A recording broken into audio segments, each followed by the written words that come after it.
Part two of the council. Quick recap of where we left off. I got to this island. I'm looking for my mother. There's a lot of interesting and weird characters on here. I just got arrested for somebody's murder.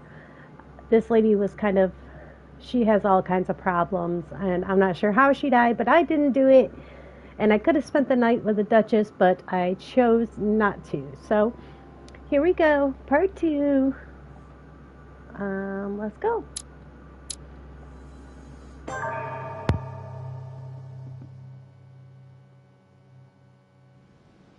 How many times must I tell you?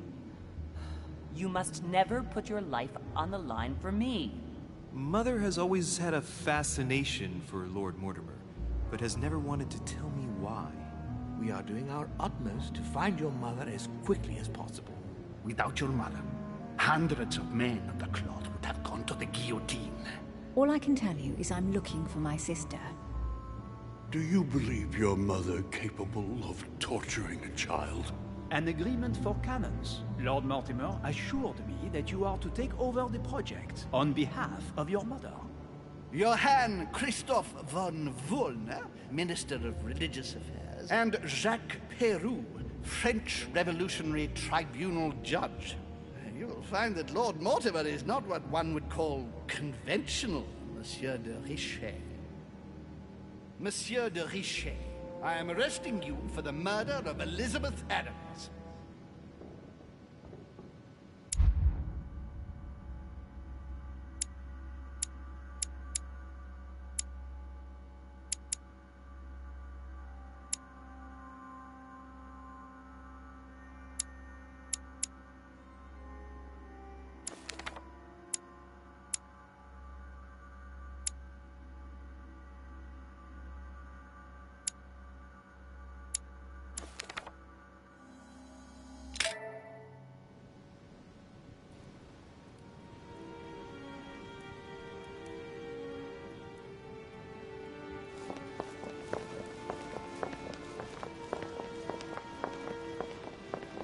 At last we meet, Monsieur de Richet. Do you mind if I call you Louis? Please do. Thank you. I wish to apologize wholeheartedly, Louis. I made you cross the seas, and I wasn't even here to welcome you.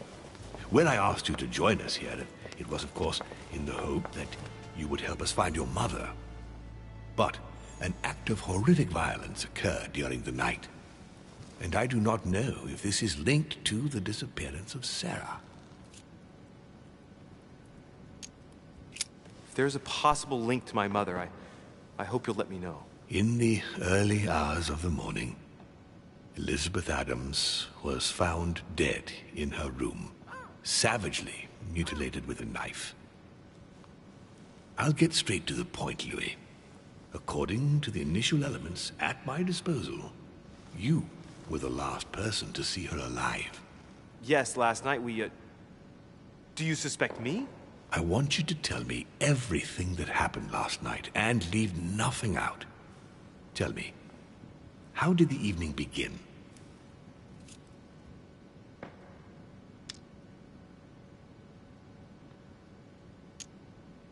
Duchess Hillsborough and I were returning to our rooms when Elizabeth came up to us. She was in a state of panic and insisted that she needed to speak to me.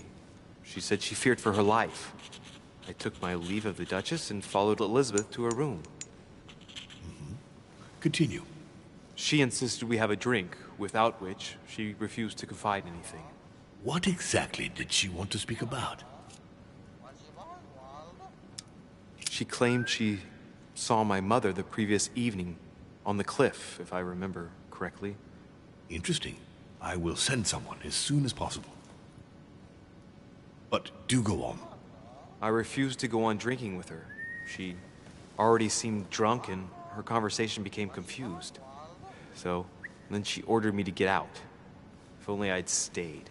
Don't blame yourself, Louis. How could you have known? But thank you for this new information. Louis, I shan't hide the fact that this tragedy puts me in a very delicate situation. I cannot risk upsetting the smooth operation of our next conference. But the case cannot remain unaddressed.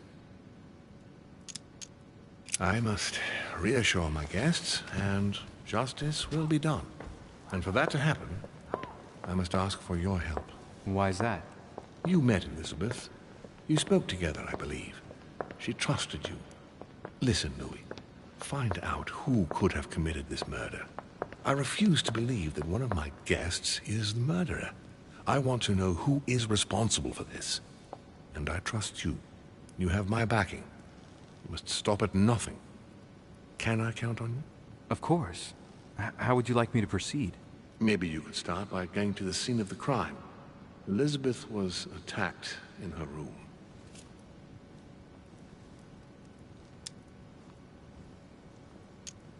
Can you tell me anything else about what happened? Now, Louis, I wouldn't want to influence you. Get over there and form your own opinion. Do you have any suspects in mind, my lord? I spent most of the night talking with Sir Gregory and His Eminence Piaggi. So I think you can remove them from the list of suspects. Monsieur Bonaparte and President Washington left the party after midnight, I believe. They were tired and went up to bed. Right. I'll get over there immediately. Thank you, Louis. Now, once you've finished, come back and let me know your findings. I'll be waiting. And Louis, you've got permission to search through the guests' rooms. They've all been notified and they agree.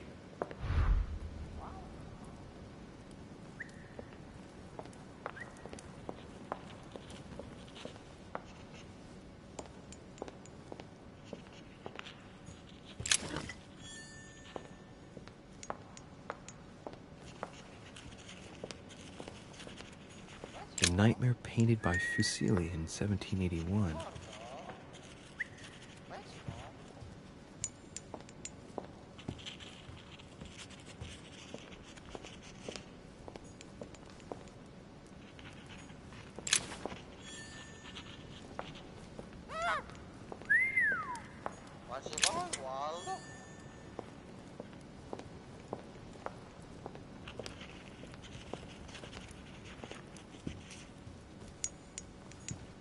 Honey, the remedy of the gods.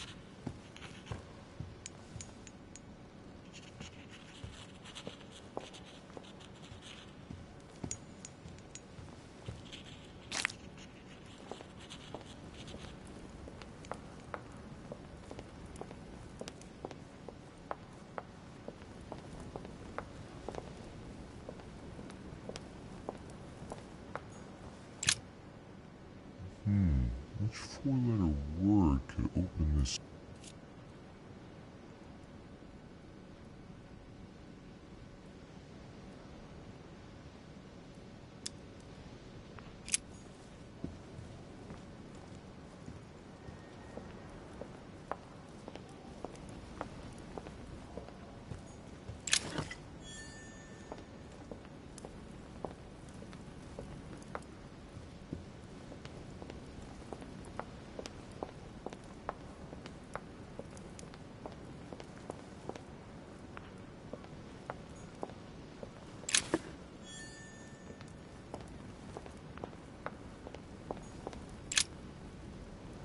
Your Eminence, I imagine that you've heard the news about Miss Adams.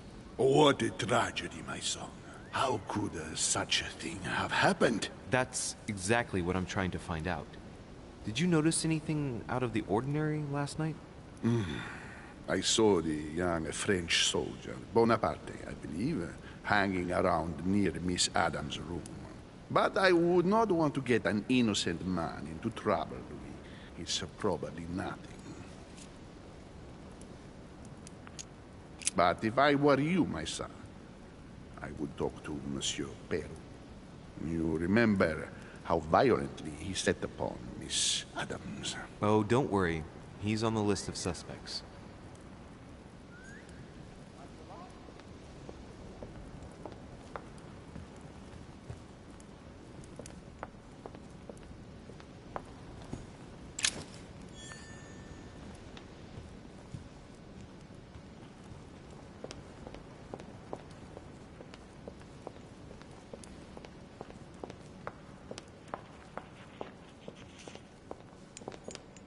nightmare painted by Fuseli in 1781.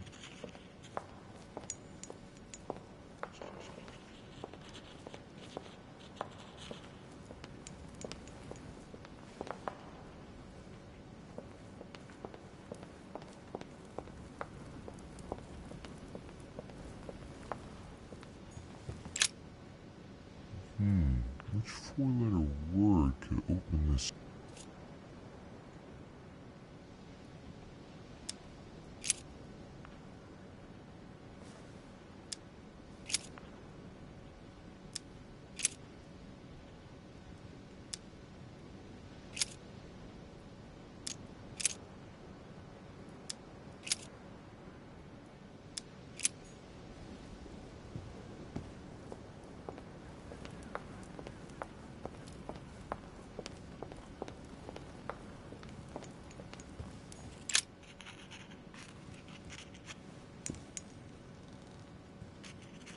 I've come to speak about the findings of the investigation, my lord. I'm listening, Louis.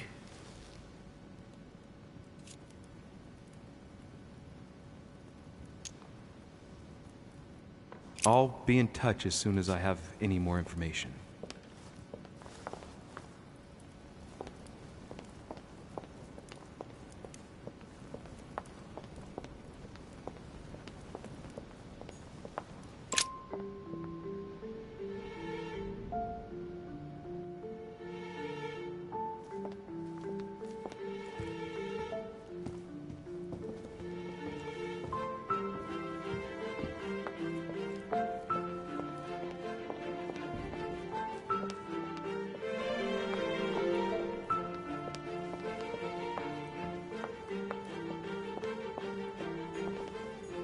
Ce Jacques Perru.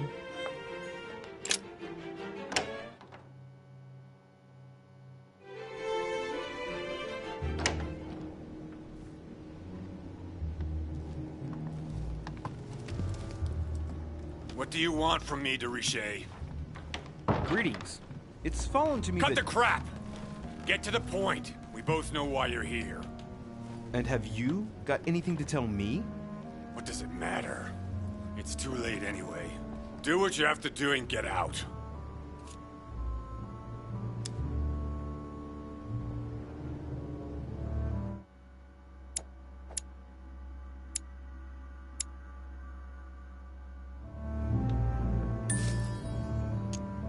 It's never too late, sir. If you have something to say, now is the time. You don't understand. Everything's already written. It's over. Why is he behaving like the perfect culprit? What is it that's already written? I'm not sure I follow you. No, you don't.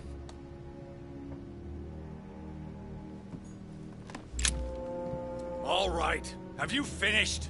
Not quite. I'd like you to answer a few questions. Goodbye, sir. We shall meet again. Probably.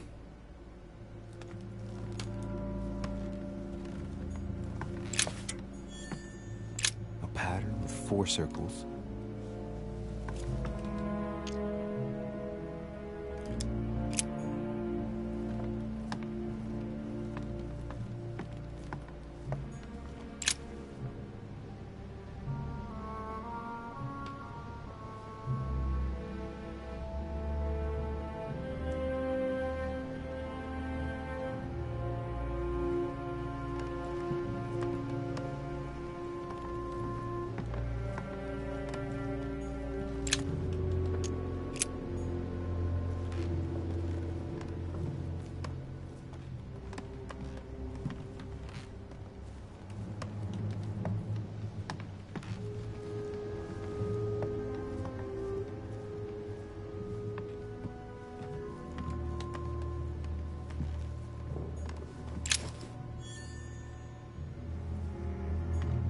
Dear friend, please come and join us.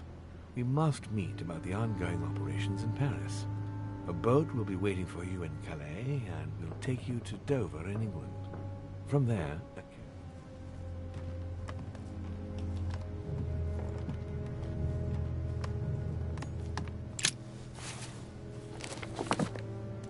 Records of the police. Notes intended for the police lieutenant of Paris. It's a list of people under surveillance in Paris. And there's some well-known names on it. This is valuable information. This shouldn't be lying around.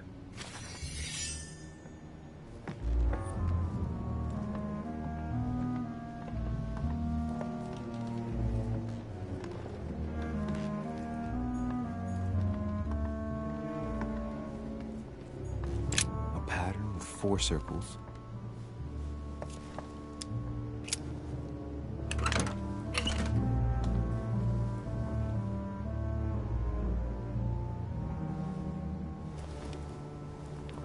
Dear Monsieur Peru, I'm writing to thank you for the funds you sent.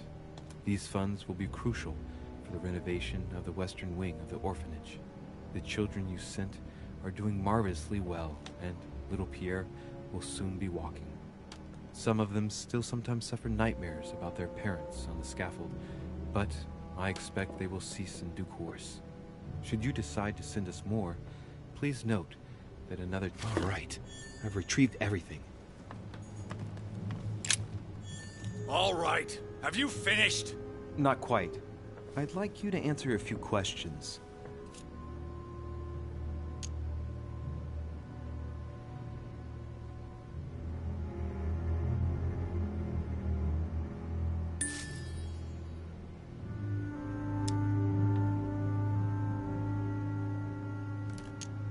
I'd like to talk about the letter you're writing.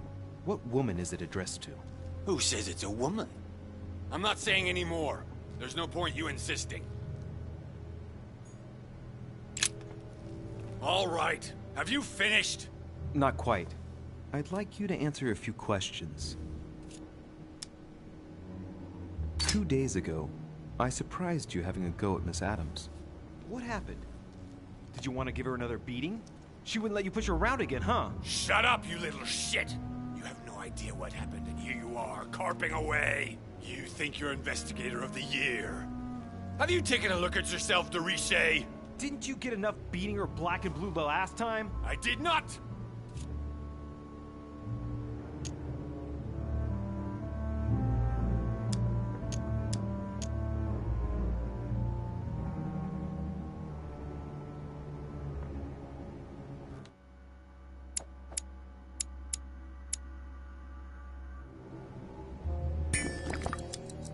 Why? Nothing. Get away from me. Just as soon as you stop treating me like I'm an idiot. If you wanted people to think you were guilty, you couldn't have done any better. So cut the bullshit and come clean now. I can't! He'll come for revenge. Who? No one! Just shut your trap, goddammit! Yes, I was there. Yes, I walked in her blood. You've got all you need to wrap it up. Now scram!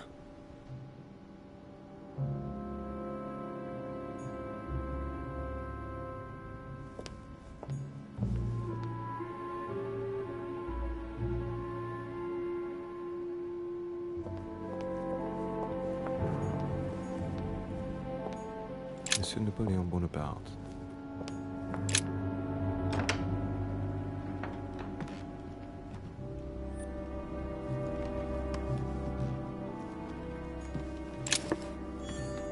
The Prince by Machiavelli.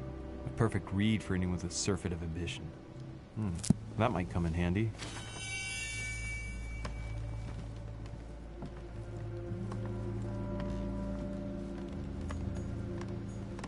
My dearest son, I'm writing to implore you to act quickly. The situation is rapidly worsening here. Paoli continues to steer our motherland, Corsica, toward open warfare between France and England. His men are everywhere. We are obliged.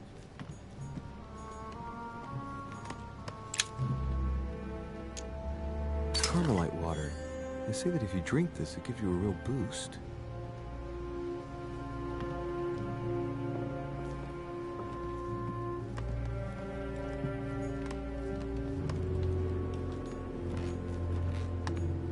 Greek drachma, one of the rare ancient coins to be mentioned both in the Bible and in the Quran.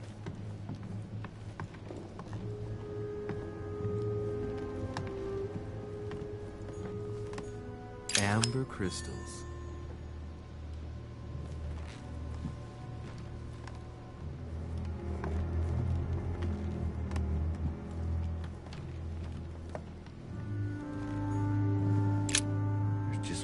holster in Bonaparte's gear, and the pistol is missing. On the other hand, his cleaning equipment is in mint condition. That's typical of the soldier in him.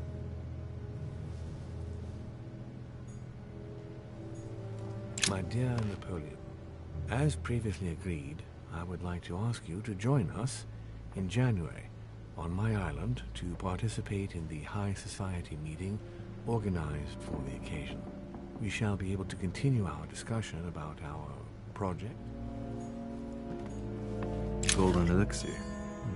I'll keep it for later.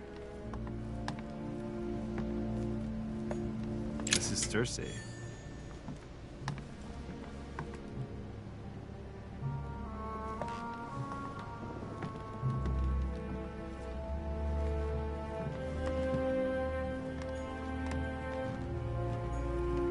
Bicorn decorated with a cockade.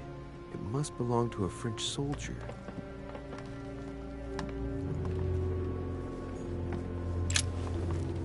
Monsieur de Richet, please be quick. We are both very busy.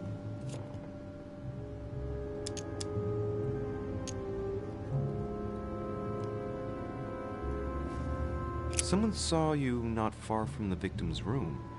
Can you tell me what you were doing exactly, please? I can tell you that someone is an idiot. I wanted to warn her to be careful.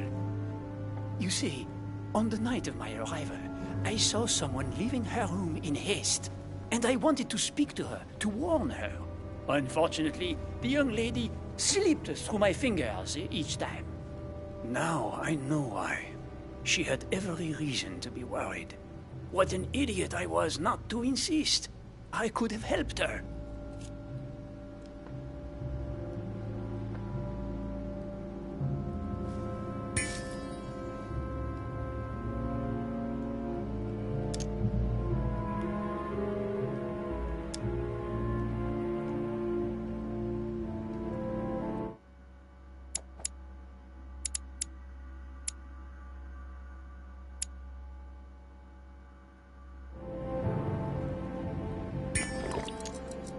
I've been studying him for a while now, and I don't think he was lying. Yet, I'm surprised how easy it was for me to read him. It must surely be his military side. I wish they all could be like that. My investigation would be finished already.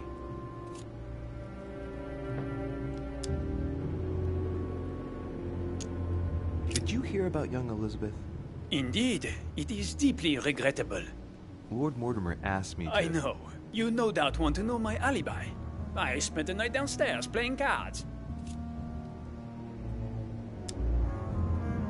Can you tell me who was present at the game, please? Well, there were Lord Mortimer, President Washington, and Sir Gregory.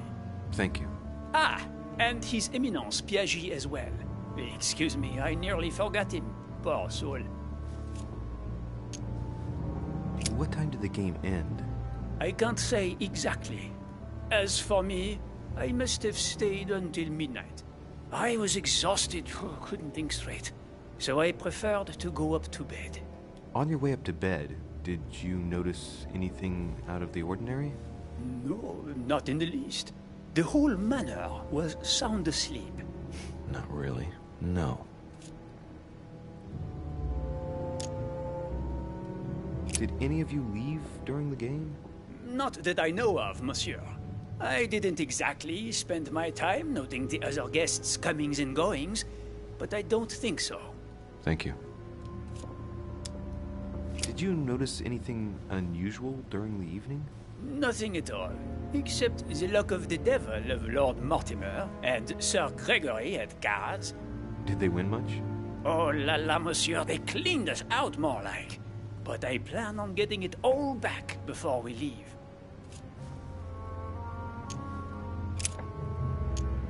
Someone saw you not far from the victim's room. Can you tell me what you were doing exactly, please? I can tell you that someone is an idiot. I wanted to warn her to be careful. You see, on the night of my arrival, I saw someone leaving her room in haste, and I wanted to speak to her, to warn her. Unfortunately, the young lady slipped through my fingers each time. Now I know why. She had every reason to be worried. What an idiot I was not to insist. I could have helped her. Were you able to recognize the Prowler? Unfortunately not, no. It was dark, and Lord Mortimer was waiting for me. I was not really paying attention anyway.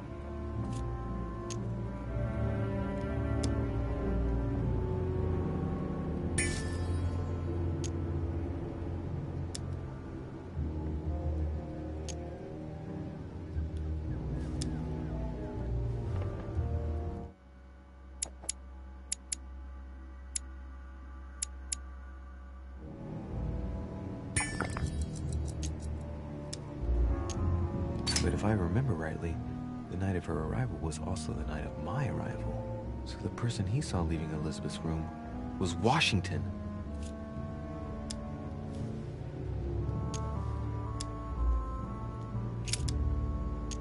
Well, have we finished, monsieur? Exactly. Thanks again for all your answers. Good day.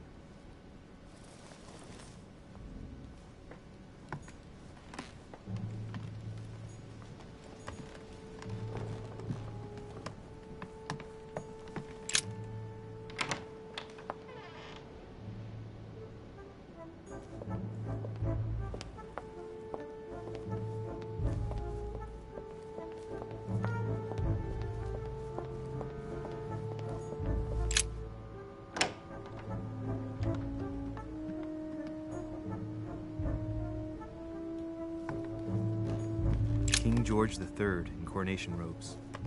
Nice touch for the room of an English duchess.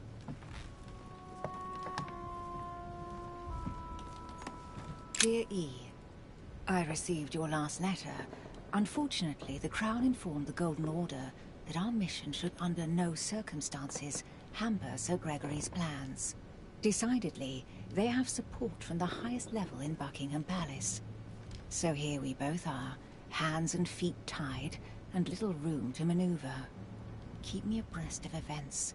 Our mission is becoming more complicated. Yours, E. T.S. The French chapter of the Order doesn't appear to know anything about the arrival of our friend Sarah. I therefore cannot comment on it. However, my guess is that she has come here for personal reasons.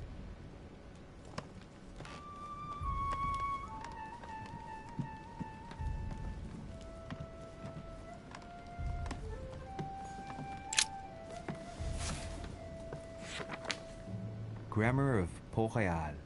Ah, the artistry of the French language and all its splendor. Whoever masters French commands the world. At least, une partie of it.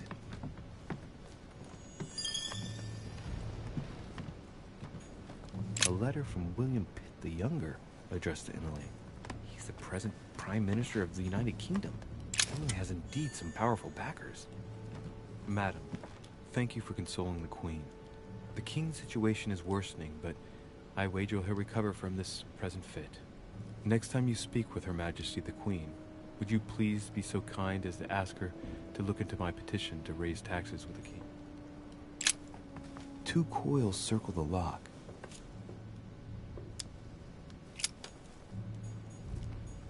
A letter from William Pitt the Elder, addressed to Emily. He was the English Prime Minister. This letter dates from 15 years ago now. Madam, I shall never thank you enough. A devil's thorn, to be used to uncover the best disguised traits.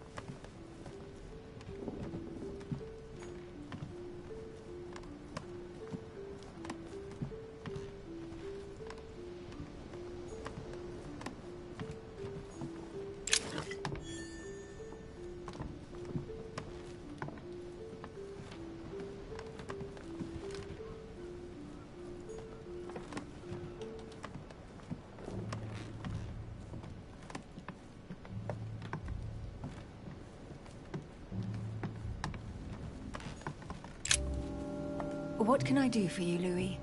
I've come to see you about last night's tragedy. Did you hear anything about what happened to Elizabeth? Yes, we all did. Rumors spread quickly, you know. How awful. I didn't know her well, but I hope at least the poor thing didn't suffer too much.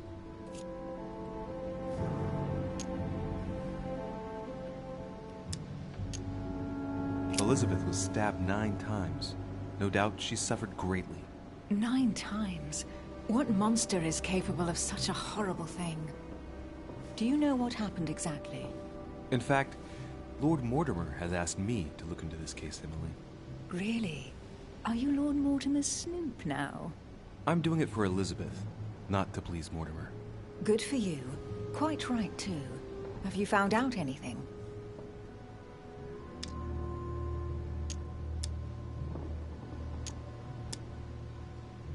Did you and Elizabeth get to know each other?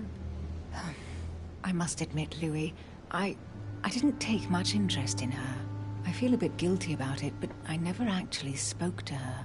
She seemed burdened by her problems, and as she wasn't invited to the conference, I didn't really seek her out.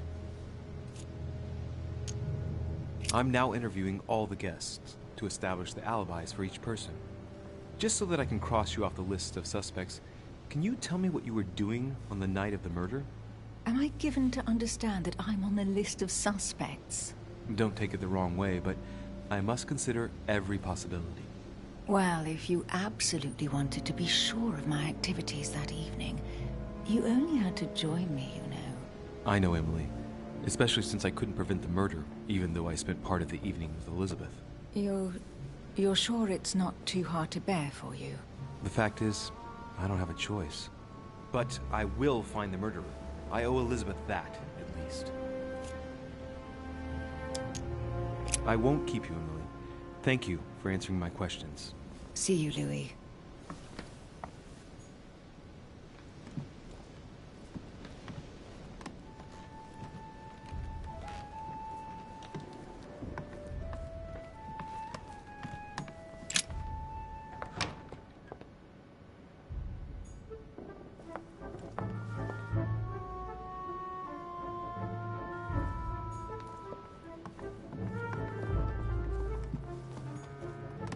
Duke Manuel Godoy.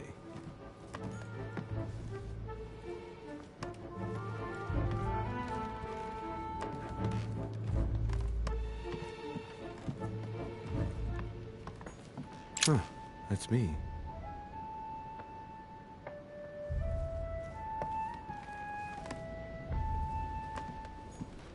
Monseigneur, His Eminence Cardinal Piaggi.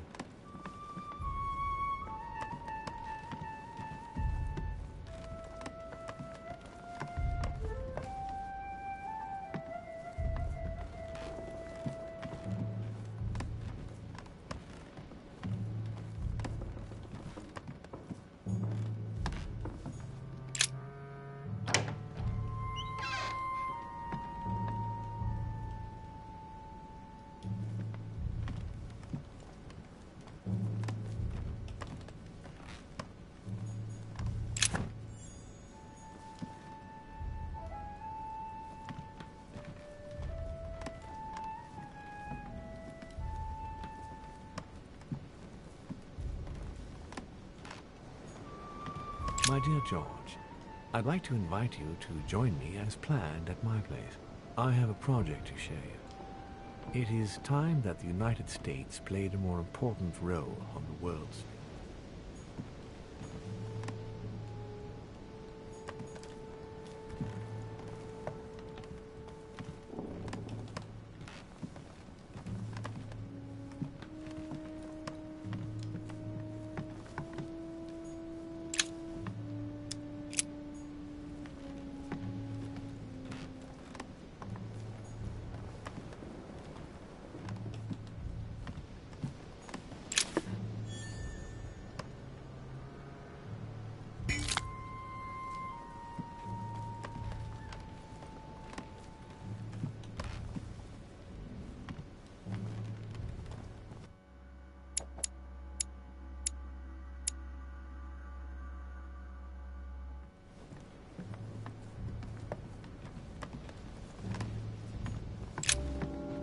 Greetings, Louis. Mr. President, you can guess why I'm here. Of course. Lord Mortimer has sent me to ask you a few questions about last night. It's... How am I going to tell Elizabeth's father that she's dead? I know, Mr. President. I shall endeavor to find out the truth about this tragedy. I must ask you to help me, though. please. Find the degenerate pig who did this, Louis.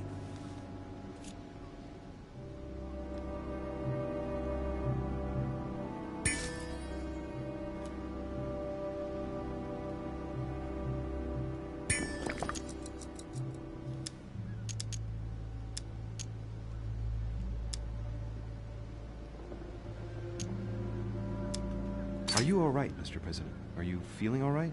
Oh, don't worry. It's this rotten toothache. What do you expect? I'm no spring chicken now.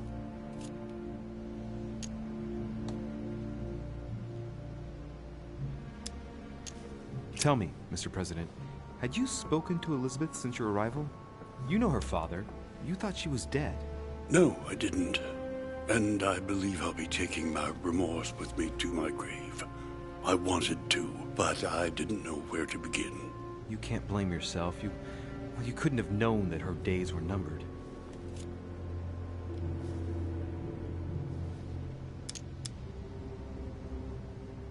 I shan't keep you any longer, Mr. President. Feel free, Louis. If there's anything I can do, just ask. Thank you, Mr. President. Greetings, Louis. I'm talking to all the guests to find out who has an alibi and, well, who doesn't, Mr. President. Can you tell me what you were doing last night so that I can strike your name off the list? I spent the night right here, reading. All night? Exactly. Emily stopped by in the middle of the night. You can ask her. She wanted to talk about some business we have in common. Anything whatsoever to do with Elizabeth? Not at all, Louis. A business matter.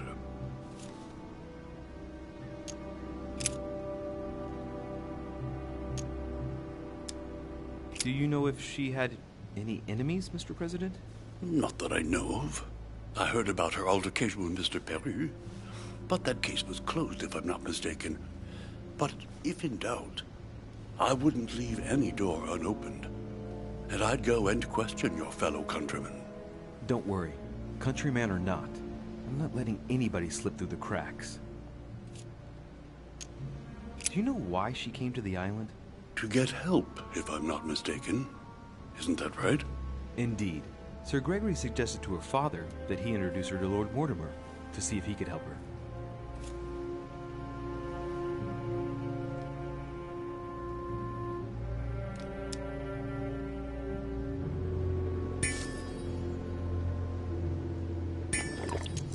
It would appear that she wasn't invited to the conference. That doesn't surprise me. The poor girl was in no way concerned by our business, and she had no political clout. So, I don't understand why Sir Gregory invited her during the conference of his good friend Lord Mortimer.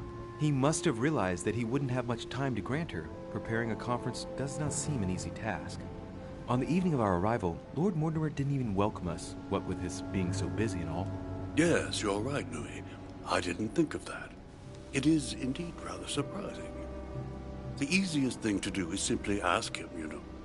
Of course.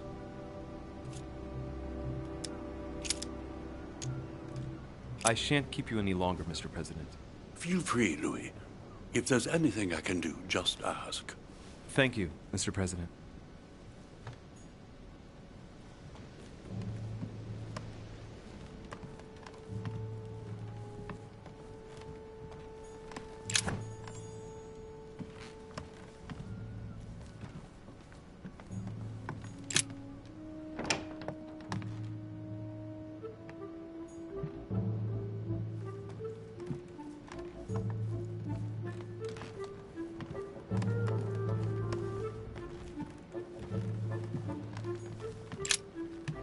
Good day, Monsieur de Richet. Mr. Volner, are you looking for anything in particular? Next to Elizabeth's room? No, nothing special.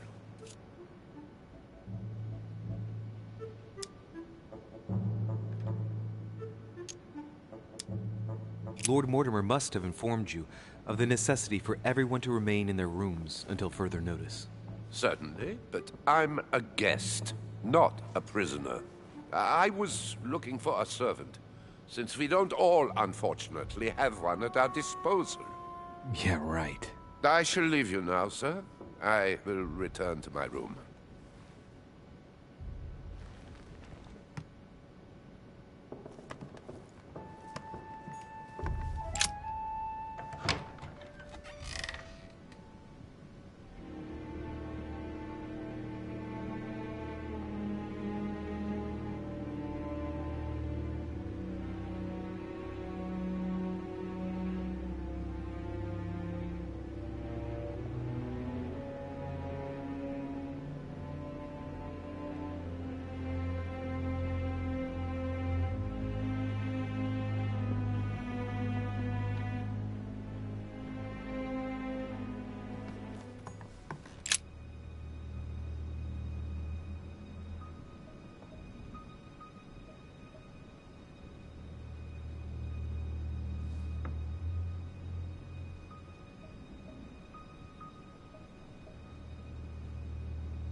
There are numerous marks on the body. She must have fought like a lion. It couldn't have happened without a lot of noise. There are also a number of old scars.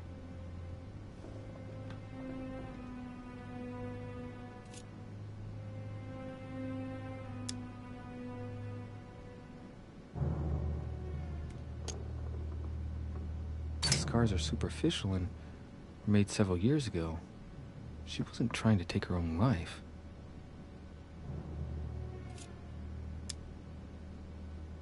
People who scar themselves in this way generally do so to relieve some kind of psychological suffering. By trying to master the pain, they establish their self-control.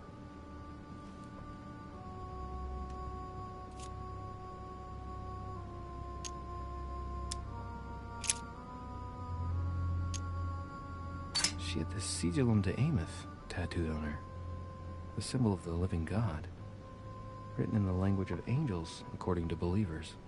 It is rare for someone to know about symbols like this at her age, unless her mother was a tutor.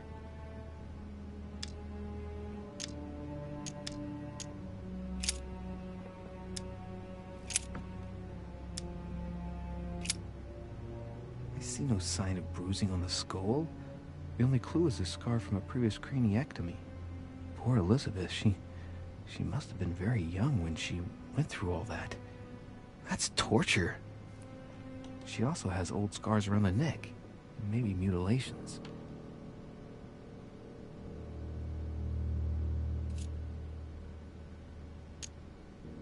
She bled from the nose.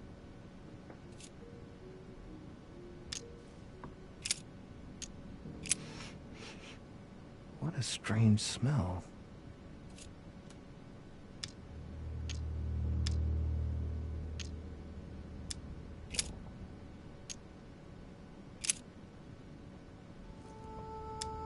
Blood, but no trace of blows on the legs.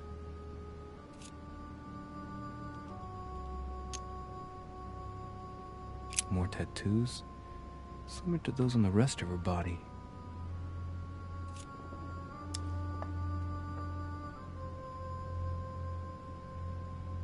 The direction of the blood streaks caused by the wounds to the thorax show that she was standing when she lost blood. This proves that she was standing when she was assassinated, possibly held by someone or something.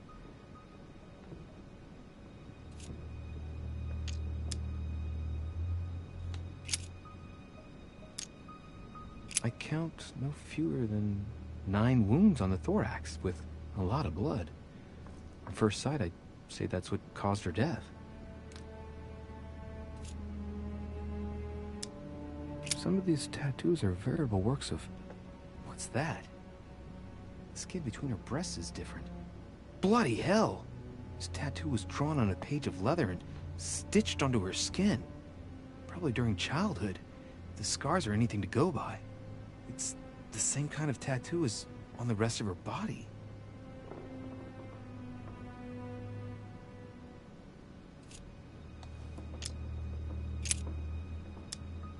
No wounds, but blood on the right hand. Nothing on the left except that tattooed symbol. This pinnacle's a trap.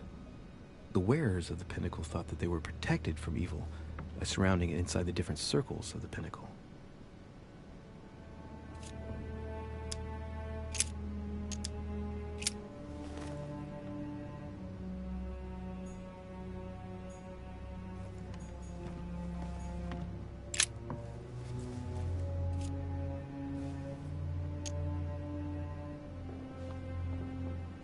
The handprint on the handle is really small. I can't imagine a man with a hand that size. It must be from a woman's hand.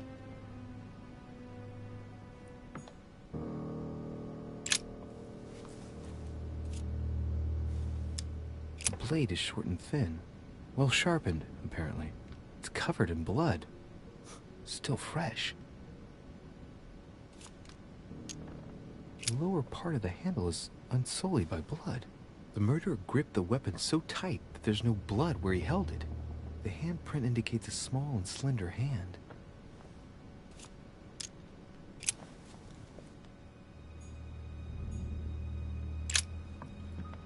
Poor girl bled to death.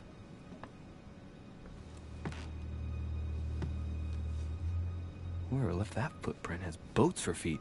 That's at least a size 15. Where's a size like that here? Peru? Washington, maybe.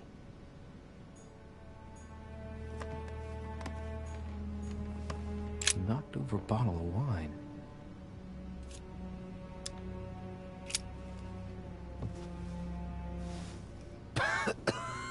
Same thing Elizabeth served me last night. Still just as disgusting. I don't know what's happened to this wine, but it's undrinkable.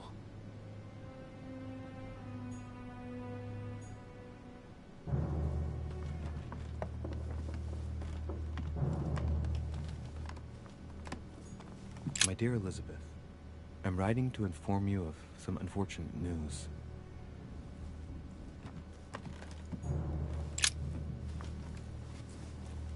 The clock stopped at 3:54. If it was smashed during the murder, then I've just established the time of the crime.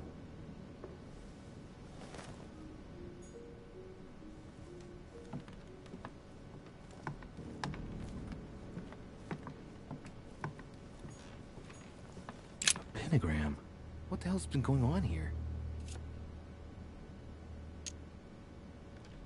Contrary to what most people believe, a pentagram's not there to conjure up, I don't know what evil or demonic creature. With the point toward the top, the pentagram is an ancient symbol of protection against evil.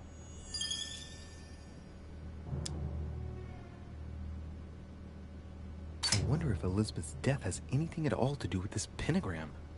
If a ritual went wrong and degenerated, Elizabeth would probably have been killed in the center of the pentagram, not 3 meters from here. That's strange. A pentagram? What the hell's been going on here? Many esoteric rituals are based on this shape. Could Elizabeth have been sacrificed during an occult ritual?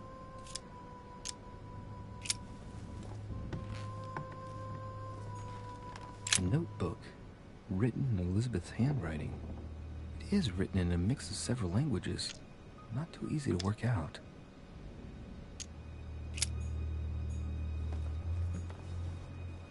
August 24th, 17. June 11th, 1791.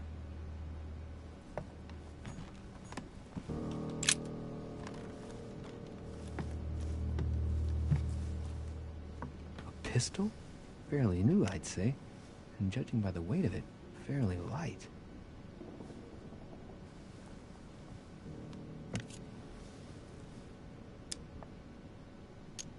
It's extremely well maintained. The barrel is perfectly clean. It isn't loaded, and well, there's no traces of gunshot residue. I'd conclude that it hasn't been used recently. A tribute engraved on the barrel.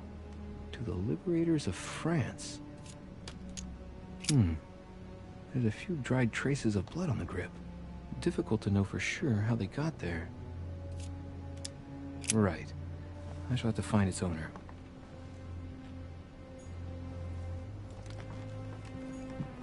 piece of fabric.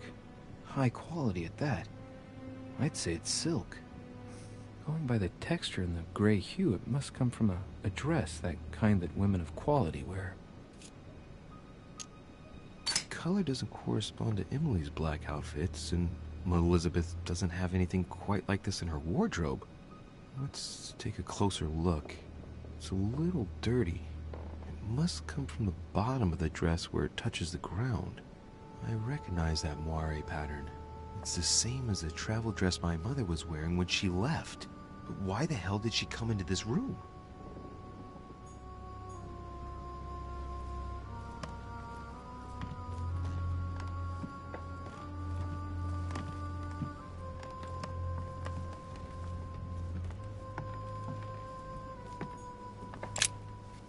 Vials of laudanum.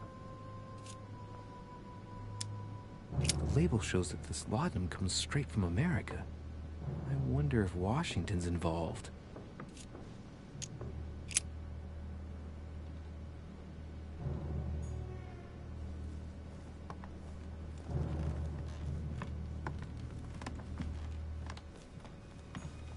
Has Sir finished with this room?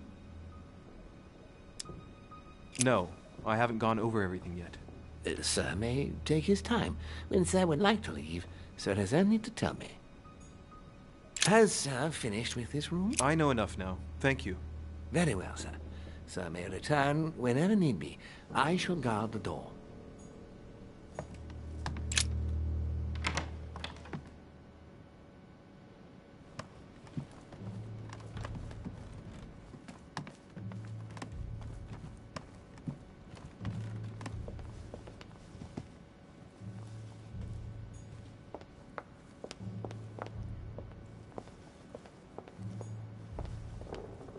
Monsieur Johann van Volner.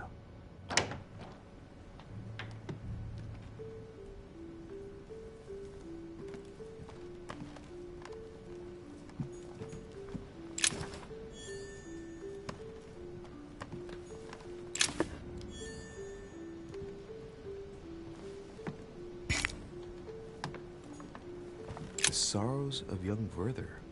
There's a handwritten text signed by von Werner on this first page. Dear Elizabeth, I know that this book is but a small token compared to the delightful moments you gave me, but I hope that this will nonetheless keep the memory alive. Your ever-obedient servant. So, Volner had a relationship with Elizabeth. But that's hardly surprising given his fondness for the occult.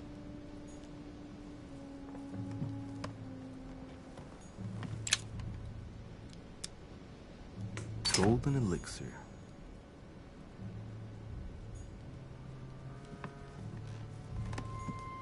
A chest locked with a 4-letter code.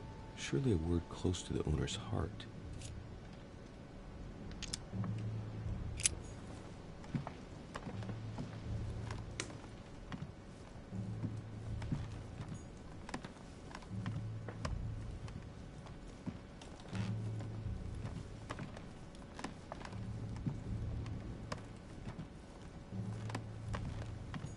A cache.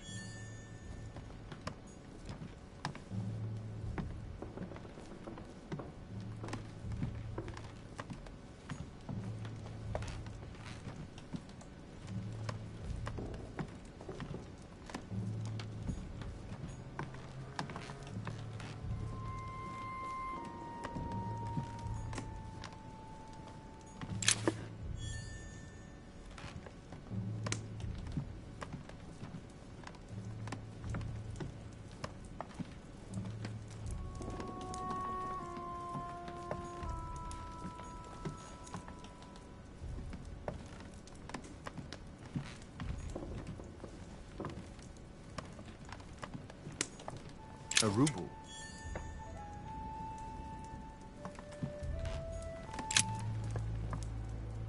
What can I do for you, de Richet?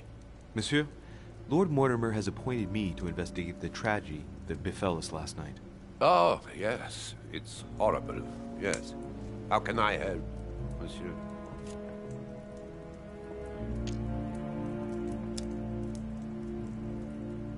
Where were you last night?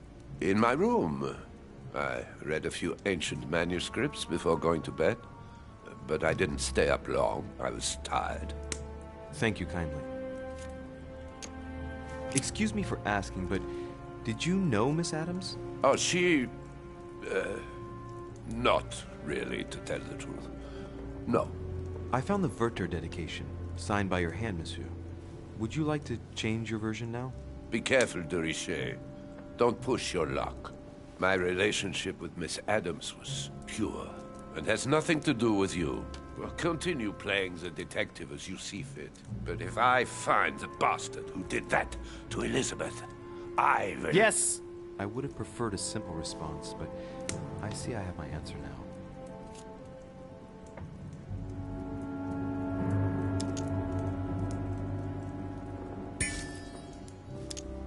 I get the impression that your romance was over. Am I right? So? What does it matter to you? I would never have attacked her, if that's what you're insinuating. Who put an end to the relationship? You or her? It was her. It was her. But what does that matter? We both agreed.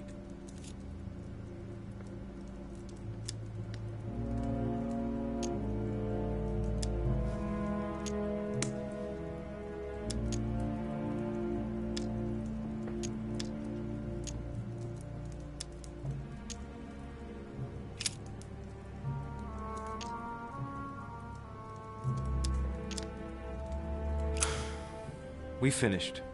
I'll have a look around and then take my leave. Do whatever you have to do.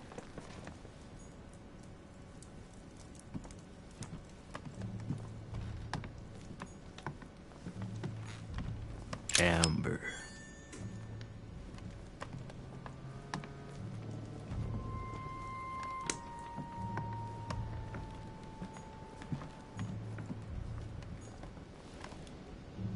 The Sorrows of Young Werther. There's a handwritten text signed by von Werner on this first page.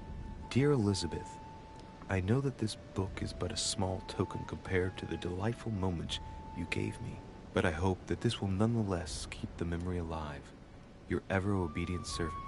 So, Werner had a relationship with Elizabeth. But that's hardly surprising given his fondness for the occult.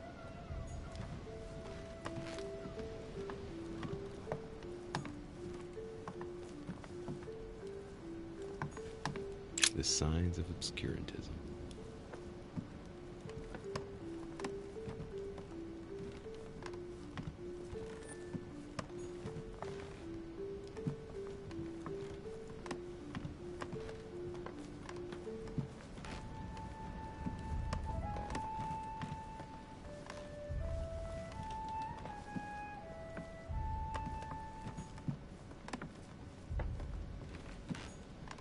Chest locked with a 4-letter code. Surely a word close to the owner's heart.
Greetings, Louis.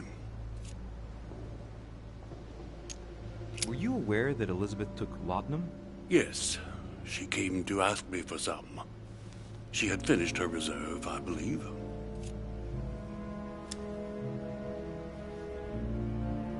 Did she tell you why she was so desperate to get some, Mr. President? She said she had terrible migraines that wouldn't go away. More likely for the voices she heard, not the migraines. Were you aware that Elizabeth took laudanum? Yes, she came to ask me for some. She had finished her reserve, I believe. Do you take it regularly, Mr. President? Unfortunately, I do, Louis. I still suffer from a terrible toothache, and it's not likely to get any better. It's just for that, then? Old age, my young friend. I don't wish it upon you, but you'll soon see. At my age, it's rare to have no problems in that domain. And do you take a lot? A moderate amount, Louis. Only the dosage indicated on the prescription of my doctor.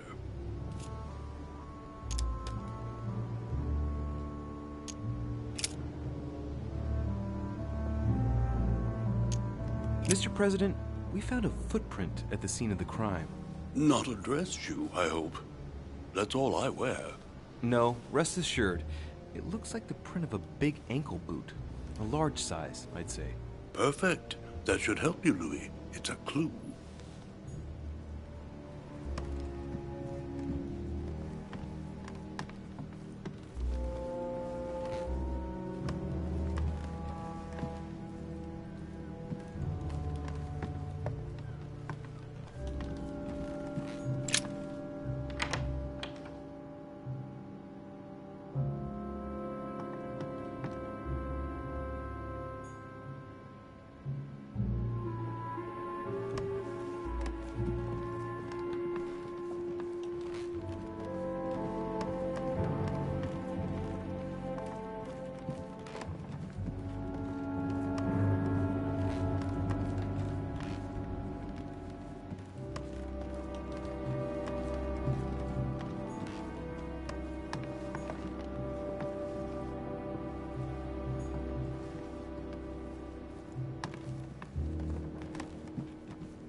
Duke Manuel Godoy.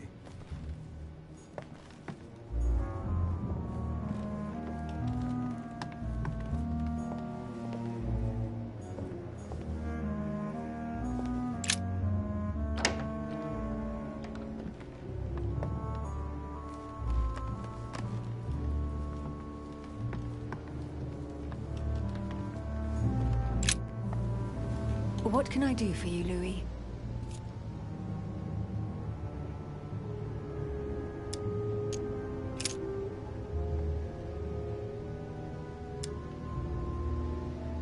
We found the murder weapon. What is it? A dagger, quite slim. Have you found its owner? Not yet. Still searching as it happens. That said, since a blade penetrated the body several times, the murderer's hand will have been covered in blood. You think that's a clue? The handprint was a very slender hand, Emily. Probably that of a woman. Do you realize what that means? There are only 3 of us on the island. Bearing in mind that neither my sister nor myself had any reason to set upon the young lady, that means... I know, Emily. I know. Keep up your courage, Louis. I'm sure there's an explanation. You're bound to shed some light on it all. If what you say is true, Emily, I'm less and less enthusiastic about shedding any light on the subject. I found a torn piece of dress in Miss Adams' room. Gray silk. Where's it from? That's what I'm trying to find out. The color doesn't match any of Elizabeth's dresses, but I might not have found all of her clothes yet. Good Lord, Louis, Do you realize what this means? If this piece of dress isn't from Elizabeth, then it's... I don't have any grey silk dresses, Louis. Neither does my sister, since we wear the same clothes. Yeah, that's exactly what I wanted to check with you. I'm so sorry, Louis. Thank you. Are you all right? You know, I'm sure there's a good reason why your mother was at the scene. Thank you, Emily.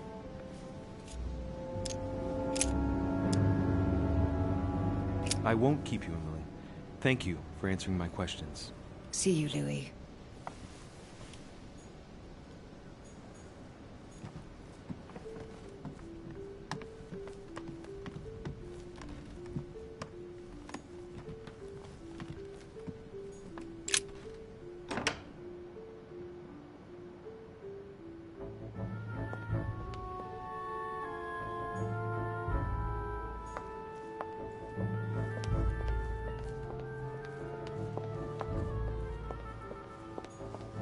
sur Napoléon Bonaparte.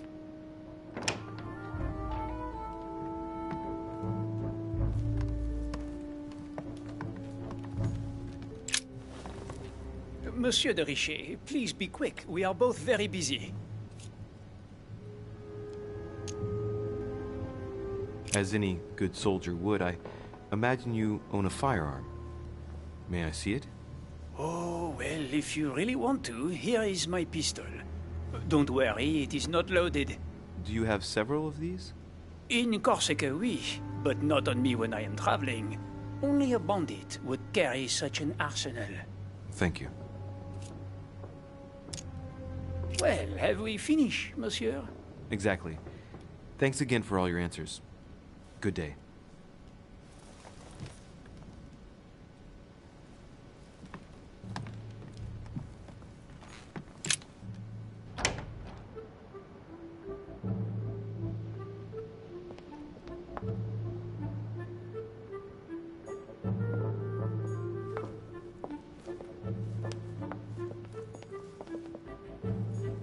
Sur Jacques Perru.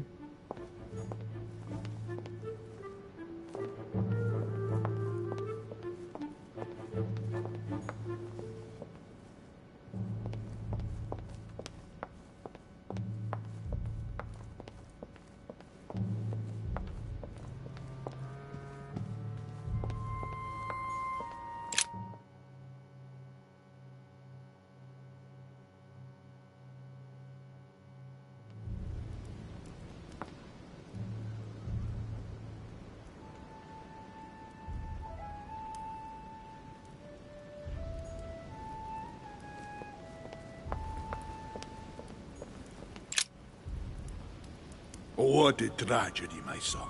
How could such a thing have happened? That's exactly what I'm trying to find out. Did you notice anything out of the ordinary last night? I saw the young French soldier, Bonaparte, I believe, hanging around near Miss Adams' room. But I would not want to get an innocent man into trouble, Louis. It's probably nothing. But if I were you, my son, I would talk to Monsieur Peru. You remember how violently he set upon Miss Adams. Oh, don't worry. He's on the list of suspects.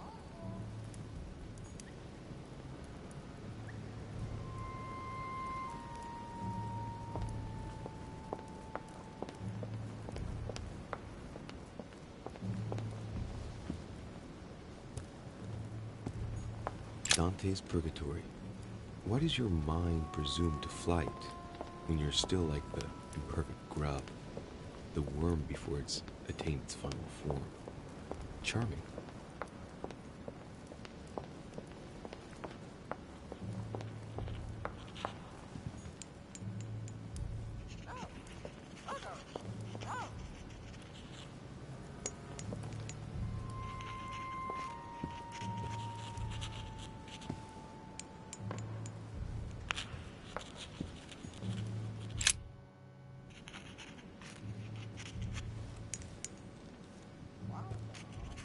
I've come to speak about the findings of the investigation, my lord. I'm listening, Louis.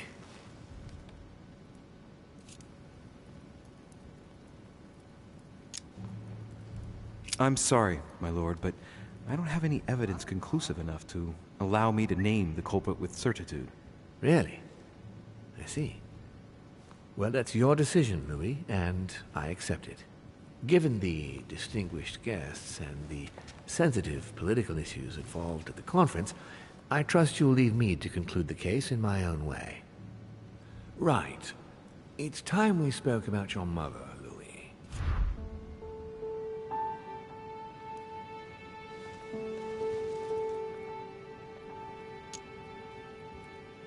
She seems to be making every effort to steer clear of your guests. What do you mean? For the past few weeks, my mother's been playing cat and mouse, if you will. I don't know why, but it wouldn't surprise me to learn that she's trying to avoid someone. The question is, who? And in your opinion, would she be the cat or the mouse? Knowing my mother, she would be the cat. That doesn't make me feel any better, Louis. What was the official reason why my mother came to your island? I knew about your mother's activities, and yours, in the Golden Order. I thought we had everything to gain by working together. You mean the canon deal with Monsieur Bonaparte? Among others, yes. How did you hear about that? Monsieur Bonaparte came to speak to me about it yesterday, during lunch. I see. So impetuous. He was supposed to let me speak to you about it first. Our friend Napoleon desperately needed financial backing to properly equip his army. I took it upon myself to back him because I have a firm conviction that he can go far. We shall see. However, there's one thing that surprises me.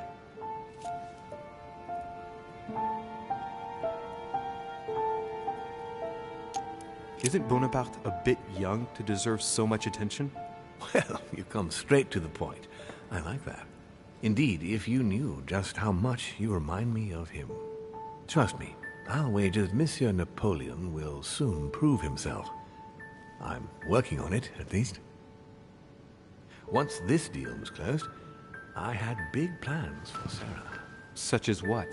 You see, I've invited several influential figures on my island to present them with a project at the conference. It will be presented later today. I thought that the Golden Order had a role to play. And I still think so. I was hoping Sarah would be able to join us. I see. Indeed, if by chance your mother decided not to return to us before the conference, would you do me the great honor of attending? If only to follow the deliberations while waiting for her to duly take her seat. Why not? We shall see. Ah, thank you so much. In this way, you'll be able to keep your mother informed of what is said. There's something else I'd like to briefly go over. Earlier, you asked me the official reason for your mother's presence here. Is there an off-the-record reason why your mother came here?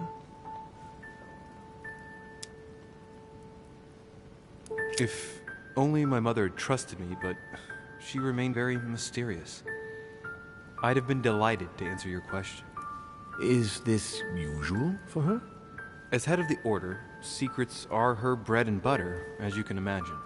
That said, it's the first time she hasn't let me in on the reason for her trip. And it intrigues me, to tell you the truth. Well, I am sure that Sarah will explain everything once she reappears. There's something I still don't get. In your opinion, why would your mother remain in hiding over several weeks?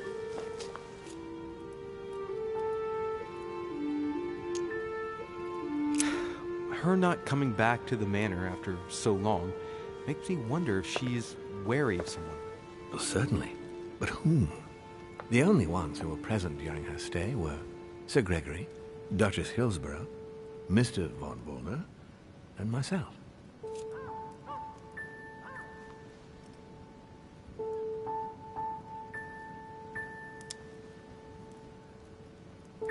You forget Elizabeth Adams, my lord. That's true. But Gregory and I arranged it so that they wouldn't run into each other. I thought it had worked. Do you think that your mother felt she was in danger because of Elizabeth? It's possible. The only thing I can tell you is that Sarah had indeed changed. At the beginning of her stay here, we enjoyed spending time together, solving the world's problems.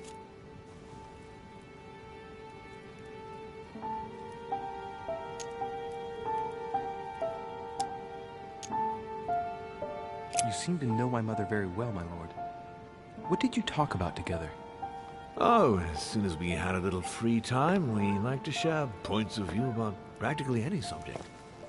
We would find ourselves embarked on interminable discussions that could go from Monsieur Blanchard's flight in a hot air balloon to the Treaty of Jassy, or the adoption of the metric system in France last year, or even Mr. Eli Whitney's invention in the United States.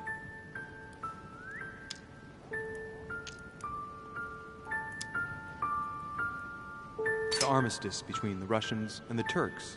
Russia's come out of it having officially won Crimea, which gives it direct access to the Black Sea. And, at the same time, the Mediterranean Sea. I'm worried about the decisions Tsarina Catherine might decide to take. She's a woman who managed to get rid of her husband to accede to the upper reaches of power. Gaining access to the Mediterranean Sea remains her main objective.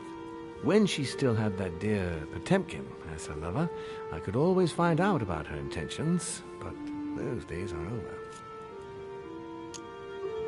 You're speaking of Grigory Alexandrovich Potemkin? The very man. The little devil behind the mother of all Russians. Since his death, I know absolutely nothing of what the Tsarina is up to. Oh, really? Ah, yes. I didn't mean to shock you. Please forgive me. Let's just say that, in my position, it is often advantageous to know about the habits and customs of world leaders. I'm surprised she didn't get you started on the Crusades. It was her favorite subject. Are you joking? Sarah and I spent entire days together reliving them. It so happens that the Crusades are also my subject of predilection, especially the Third. My ancestor distinguished himself brilliantly during the siege of Saint-Jean d'Acre.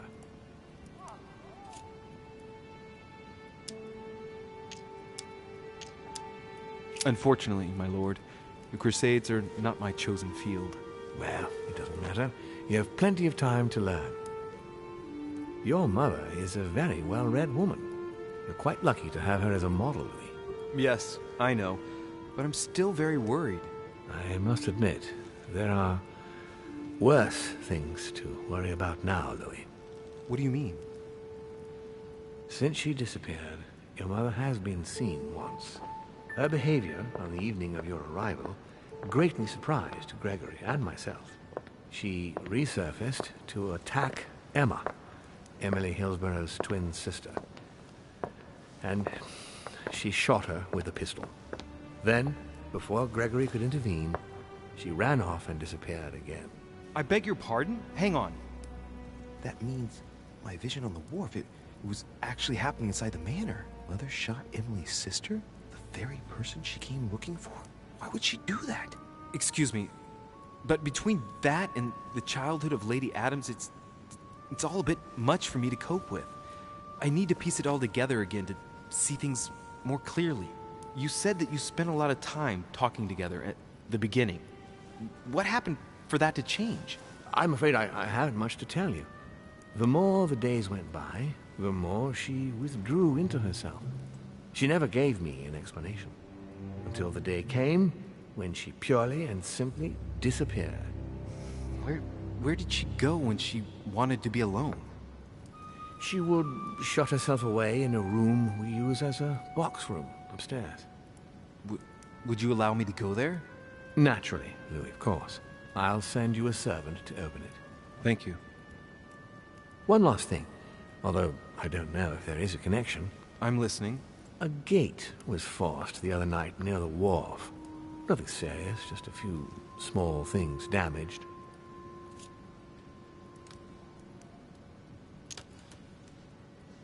Mm-hmm.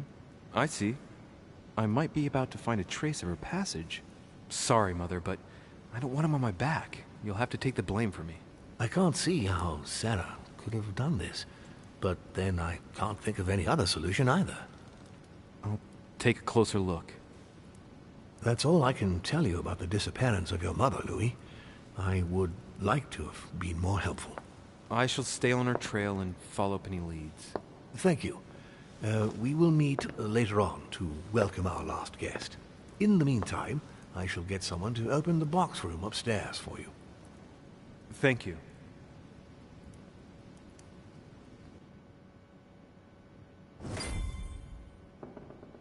The room is just opposite Mortimer's study.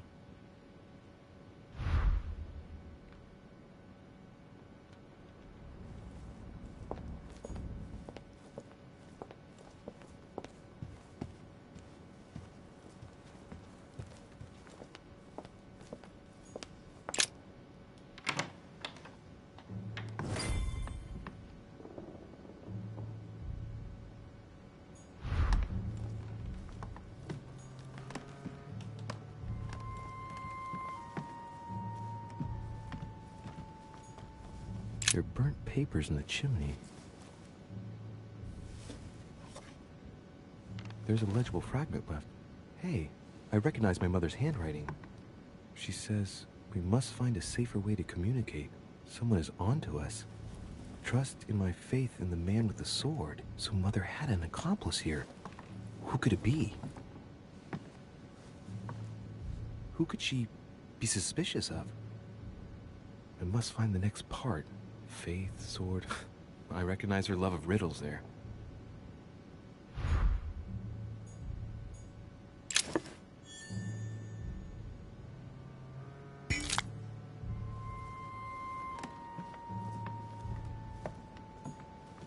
Dante's Paradise. Raise your head and be reassured, for what comes up here from the mortal world must ripen in our rays. What is this disc?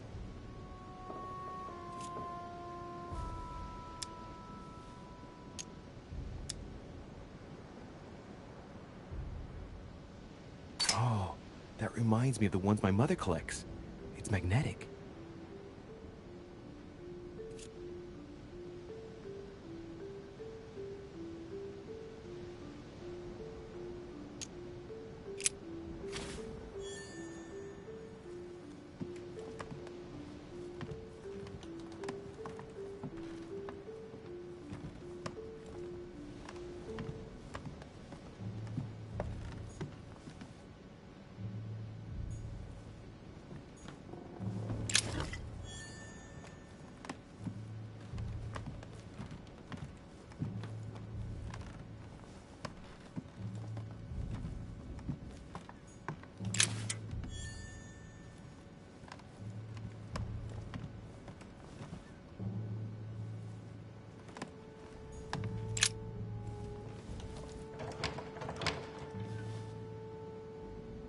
The door appears to be locked on the other side.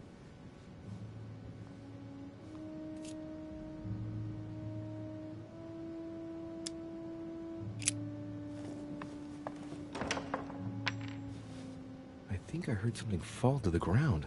A metallic sound, like a key falling to the floor. We'll see if it works.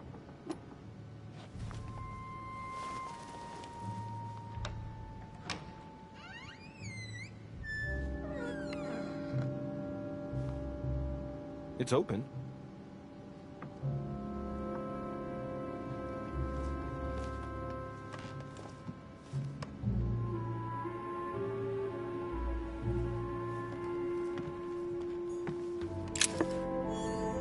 St. Paul painted by Guido Reni.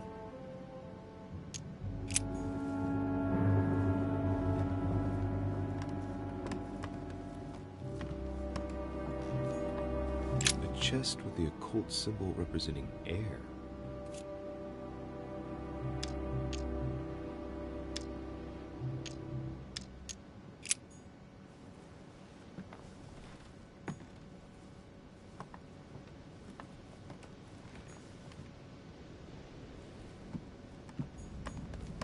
The New Testament.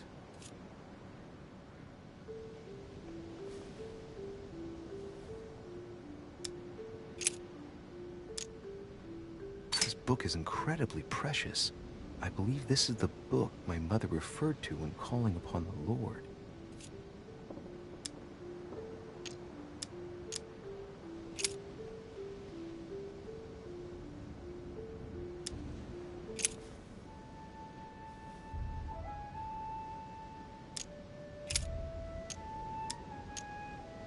I guess I'll just come back later.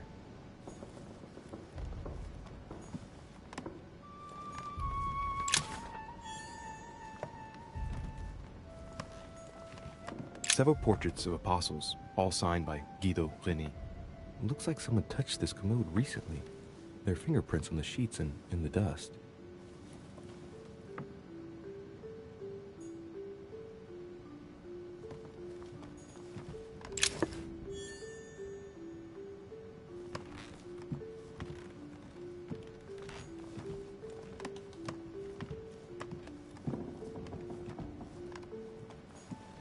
St. Paul painted by Guido Reni. St. Paul is shown holding a sword. Strange.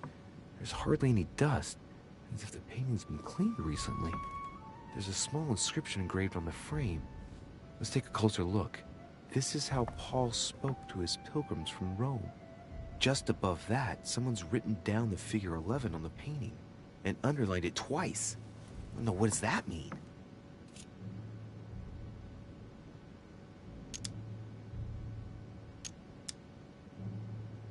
So we have the figure 11 twice underlined, and a story of a group of pilgrims who it looks like Paul is speaking to. Maybe it's a code. There must be a connection. A text on Paul must be somewhere, and it must be associated with the figure 11.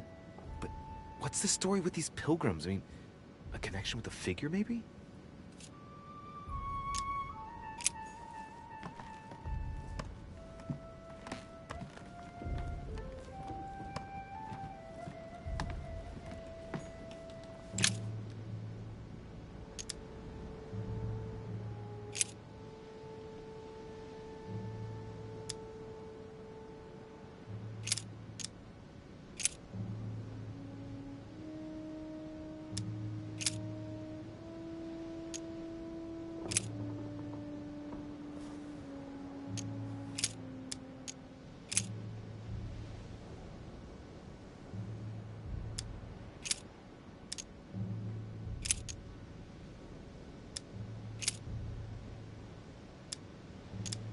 I say then, have they stumbled that they should fall? God forbid, but rather through their fall, salvation is come unto the Gentiles, for to provoke them to jealousy. Oh, wait, a note from Mother is carefully folded between the pages here. What does it say? Dear E, I'm glad you found this note. I was afraid the code of the two groups of pilgrims would mislead you. Pick up the package.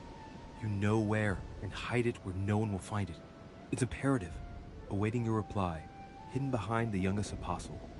What? The youngest apostle? What does Mother mean by that?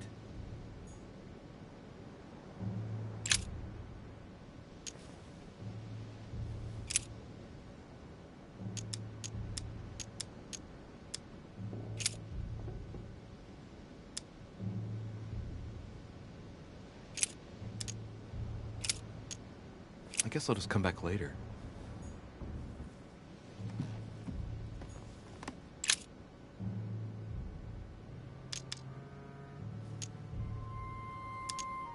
St. John is the only apostle painted in this gallery who hasn't got a beard.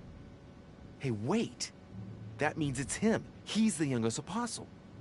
Right. This painting is therefore associated with the answer which E had to give to my mother. Now, I just need to know how to recover the answer.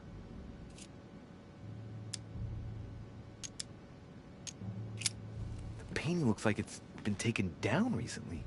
But wasn't my mother said that she would wait for an answer hidden behind the apostle? Ah, of course. There's something written behind the painting.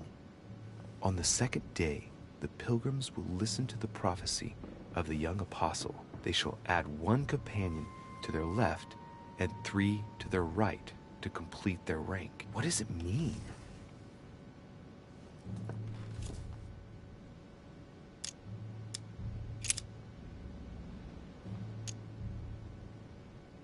They should add a companion to their left and 3 to their right to complete their ranks.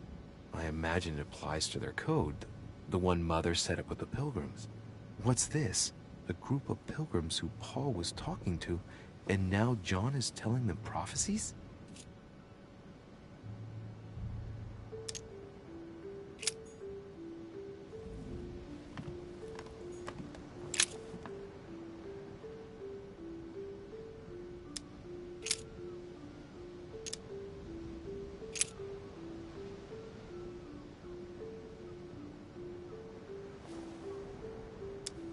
Now, there is a Jerusalem by the sheep market, a pool, which is called in the Hebrew tongue Bethesda, having 5 porches.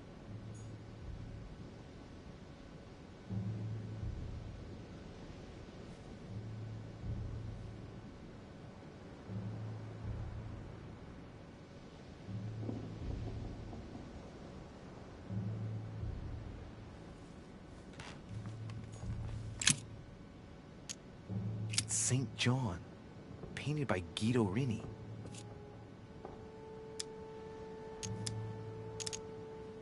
On the second day, the pilgrims will listen to the prophecy of the young apostle. They shall add 1 companion to their left and 3 to their right to complete their rank. What does it mean?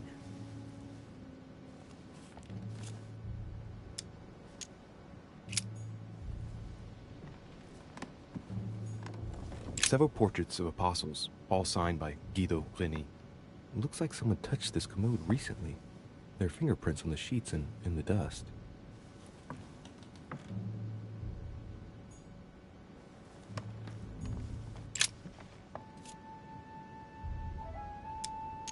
Painting of St. Mark from the collection of the apostles by Guido Rini.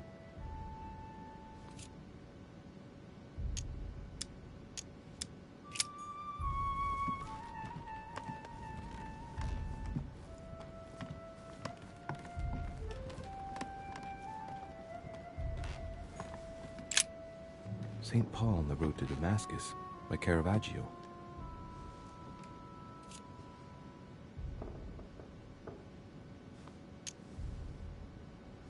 St. Paul is the only saint to be presented twice in these paintings, contrary to the other apostles. How come?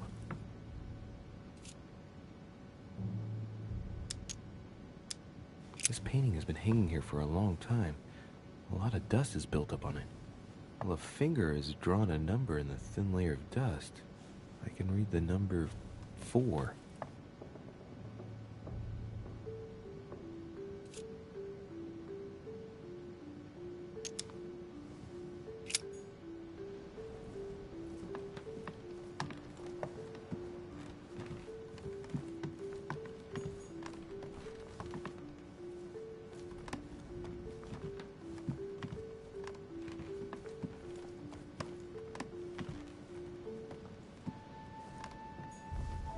Chest with the occult symbol representing air.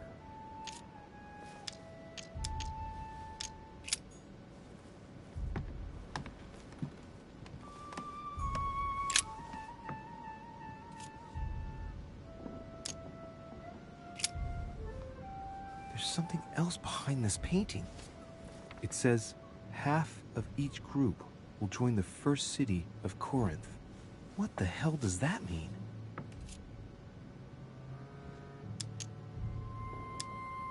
A drawing of the Apostle Matthew, painted by Guido Rini. He's represented as writing the word of the Lord, transmitted by the Holy Spirit, who appears here in the guise of an angel.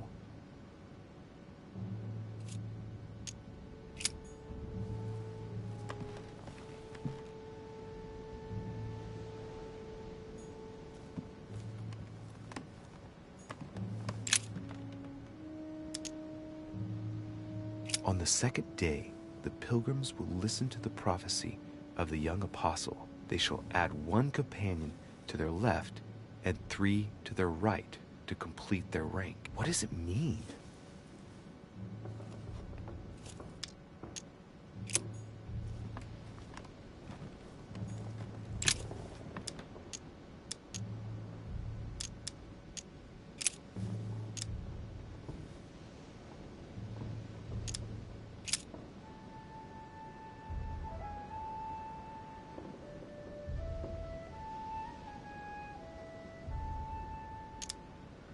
And there were 7 sons of one Sceva, a Jew, and chief of the priests which did so.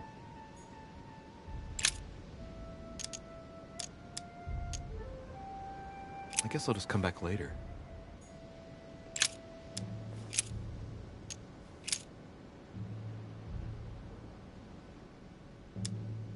Now, there is a Jerusalem by the sheep market, a pool, which is called in the Hebrew tongue Bethesda, having 5 porches.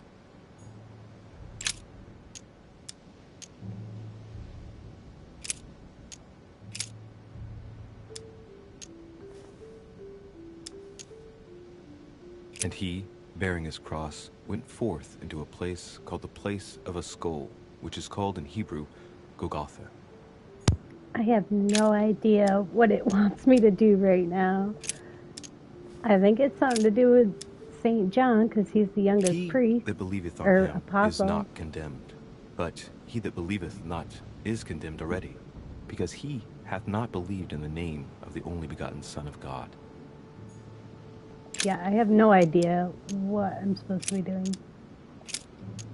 I and my Father are one. Okay.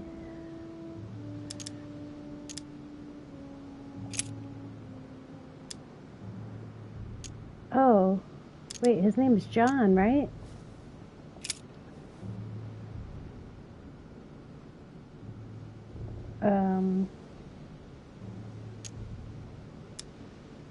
And I heard a voice in the midst of the four beasts say, a measure of wheat for a penny, and 3 measures of barley for a penny. And see thou hurt not the oil and the wine. All right. I'll go back over here, analyze the code. On the 2nd day, the pilgrims listened to the prophecy of the young apostle. The prophecy of the young apostle, that was John. And the prophecy mentioned is most likely the book of Revelations according to St. John. Okay.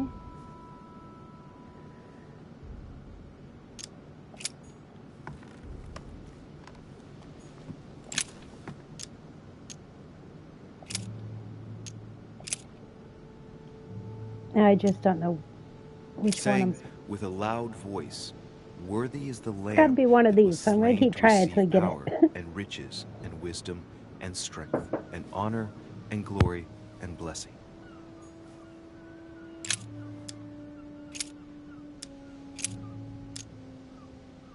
And a voice came out of the throne, saying, Praise our God, all ye his servants, and ye that fear him, both small and great.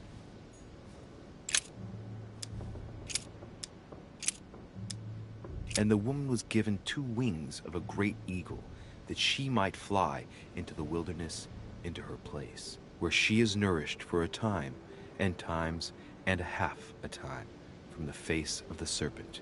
Hey, a new note. It's been folded carefully in the corner of this page. The writing, it's not my mother's. S. I found the book in your effects. I've concealed it where no one can get their hands on it. I can assure you, awaiting your instructions, I will hear your reply like he who hears the angel. Hears the angel? What does that mean? Oh, it's probably the place where she was expecting to get the location of the next note.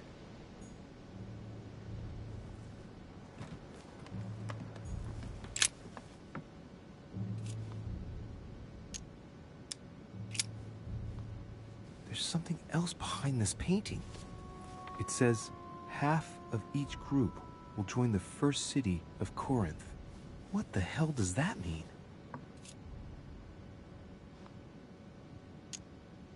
A drawing of the Apostle Matthew, painted by Guido Reni. He's represented as writing the word of the Lord, transmitted by the Holy Spirit, who appears here in the guise of an angel.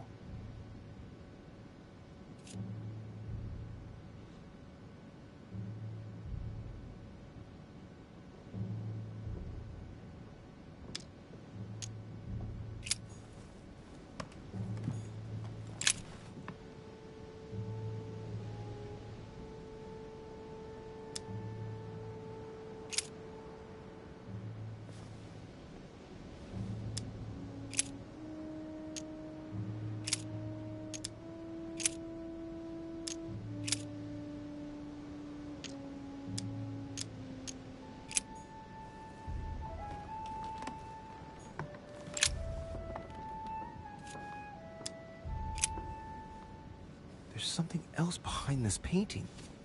It says, half of each group will join the first city of Corinth. What the hell does that mean?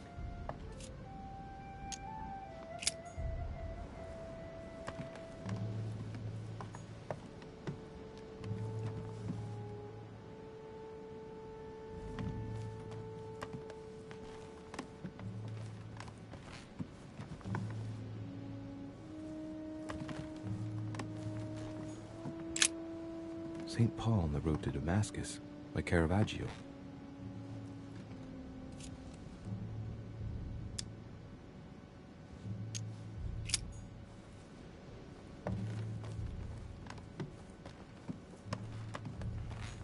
Several portraits of apostles, all signed by Guido Reni. It looks like someone touched this commode recently. There are fingerprints on the sheets and in the dust.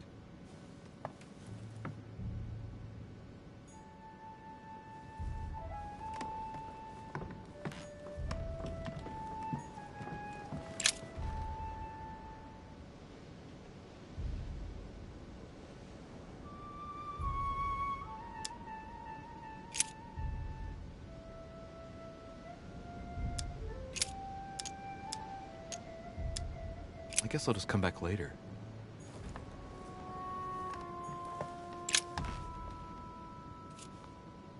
A drawing of the Apostle Matthew, painted by Guido Reni. He's represented as writing the word of the Lord, transmitted by the Holy Spirit, who appears here in the guise of an angel.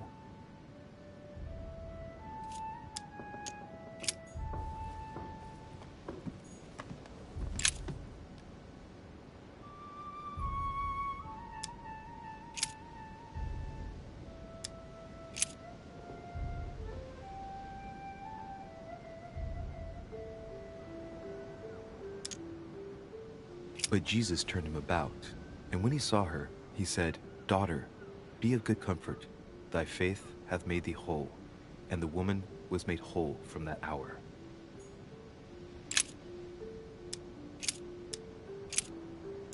And said, "For this cause shall a man leave father and mother, and shall cleave to his wife, and they twain shall be one flesh."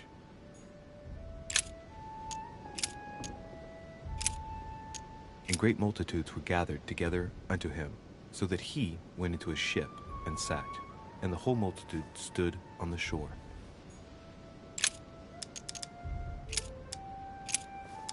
Take heed that ye practice your justice before men, to be seen differently by them.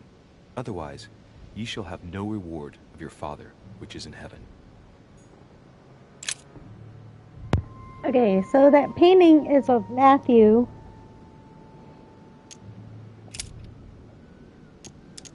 Matthew's not over here.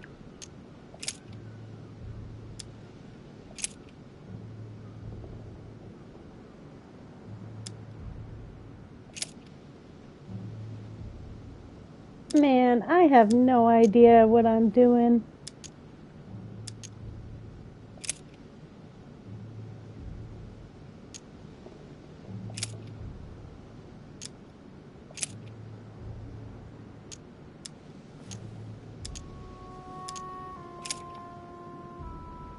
Oh, he said something about Corinthians.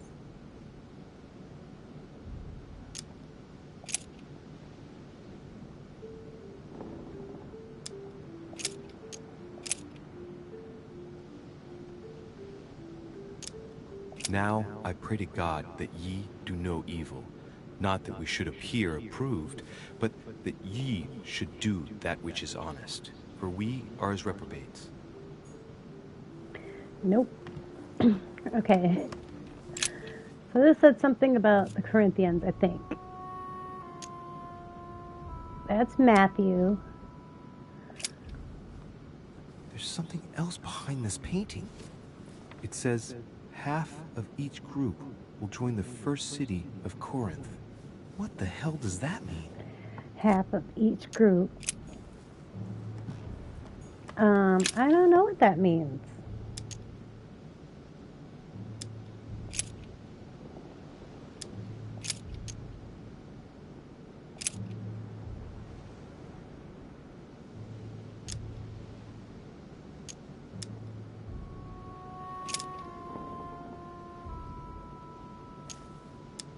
For the Jews require a sign, and the Greeks seek after wisdom.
guess I'll just come back later.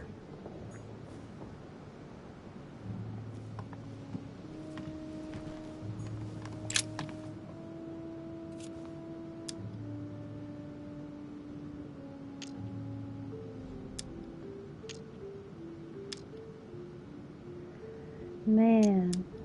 A drawing of the Apostle Matthew, painted by Guido Rini. He's represented as writing the word of the Lord, transmitted by the Holy Spirit, who appears here in the guise of an angel.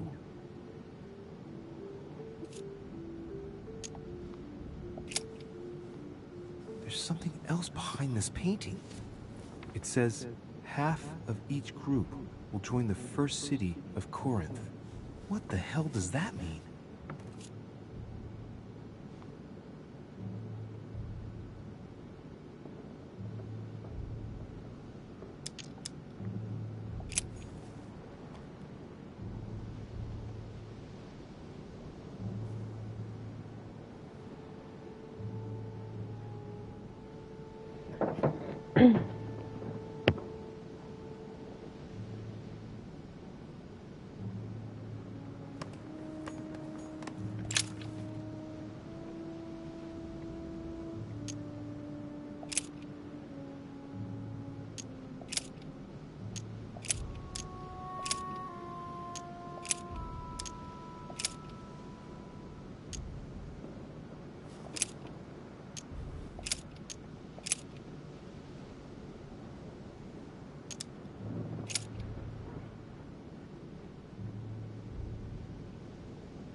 Now, therefore, there is utterly a fault among you, because ye go to law with one another.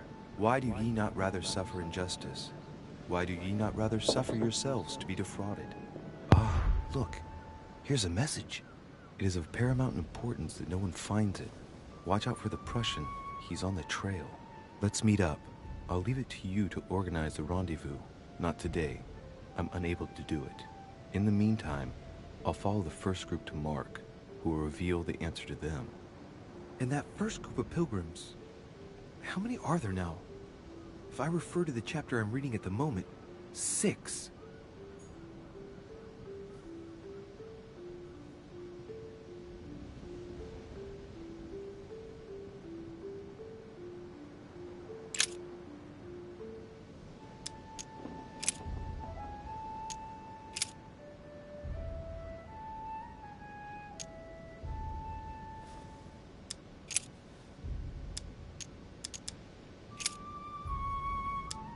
Then they suborned men, which said, "We have heard him speak blasphemous words against Moses and against God."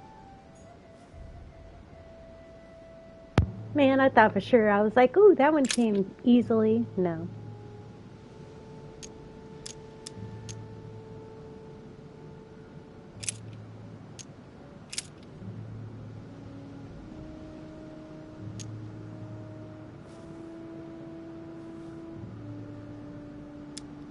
And he became very hungry, and would have eaten, but while they were made ready, he fell into a trance. Hey, there's a note here. Hey. A message from Mother in reply to E. We must leave urgently, but first I absolutely must go beyond the nightmare. Watch out for Volner. He figured out I was avoiding him. Allay suspicion. See you tomorrow evening. Stand ready. For now, let's cease all communication until we meet. Take care of yourself. I suppose this must be the last message. What happened afterward? If it's what I suspect, I fear the worst. What did Mother mean by, I absolutely must go beyond the nightmare? I must go beyond the nightmare. What does she mean by that?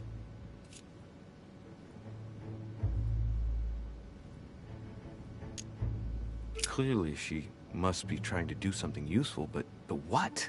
The nightmare. Does that remind me of anything?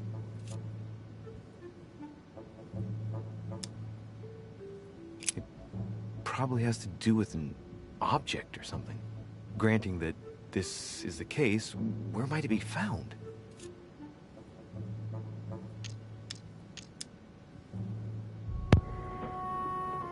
it was like a painting or something that I seen somewhere earlier in the game. It was like, because I remember him being like, oh, it's a nightmare.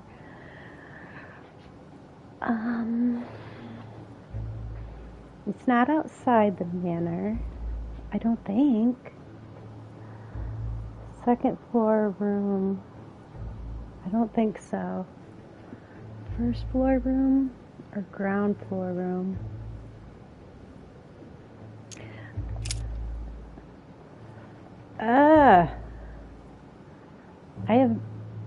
I'm just gonna go here. Thought it would have been over there, but something's telling me that Nope. it isn't. Great. I better keep searching. Better keep Mortimer's searching. getting his guests together. I ought to join them so I don't look suspicious.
It's time I went back and joined everyone in the small salon.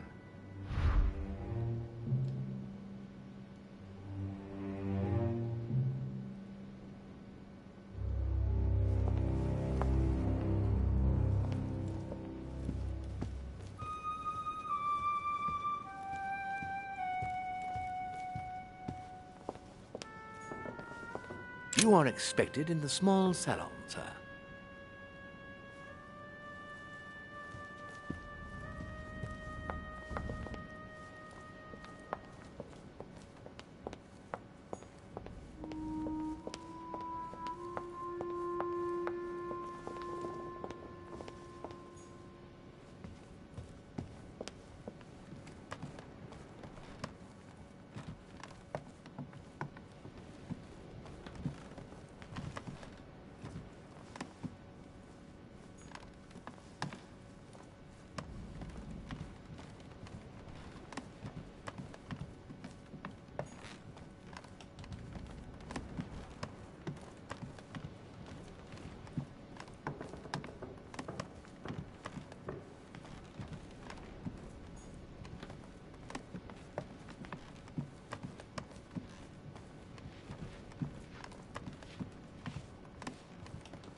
Emily, I must speak to you. What's the matter, Louis?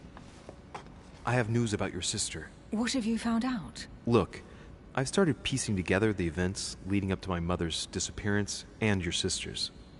Did my mother know about your secret? Yes, even though I belong to the English chapter, her rank in the Order gives her access to a good deal of personal information. It must have been Emma I saw in my vision.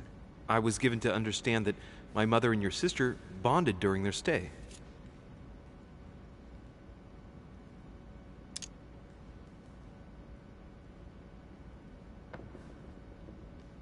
If Mother's really killed her sister, I'd better find her by myself. They say they spent a lot of time together. They got along well. Oh, really? Do you think your mother liked Duchess Hillsborough? Of course she did. After all, she's your sister. Well, we'll find them, Emily. Trust me. Should I speak to her about my vision? If what I saw is true, she might want to take revenge.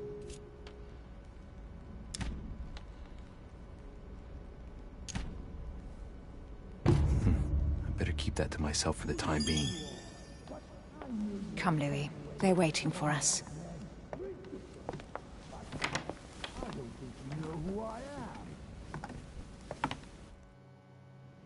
You will pay dearly, Peru. I'm sure you were involved somewhere along the line. That's right. Pretend you don't know. One piece of advice. Don't travel through France on your way back, or it'll cost you dearly. Calm now, my friends. Let's calm down. Everyone seems to be a little unnecessarily heated. Don't forget where you are, please. What's going on here exactly? Sir Gregory called us together to introduce the last guest. But hardly had we arrived when he set upon Monsieur Peru.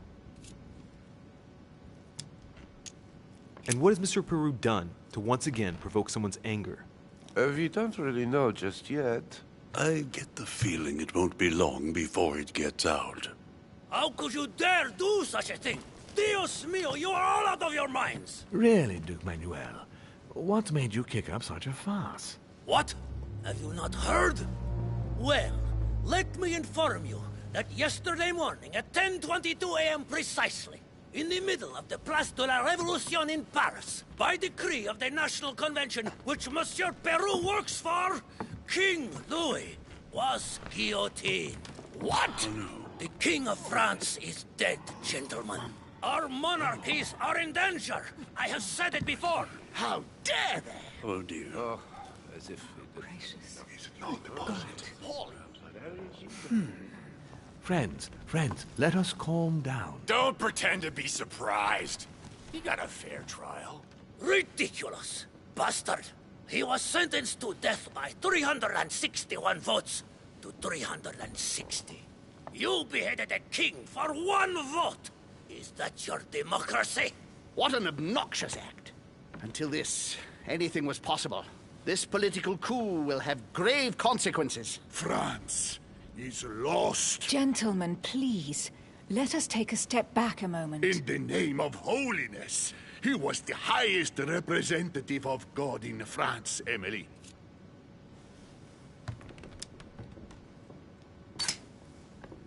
If I remember rightly, what Mother told me one night, King Louis was secretly also part of the Order. I wonder what impact his death will have on us. Sad news, sir.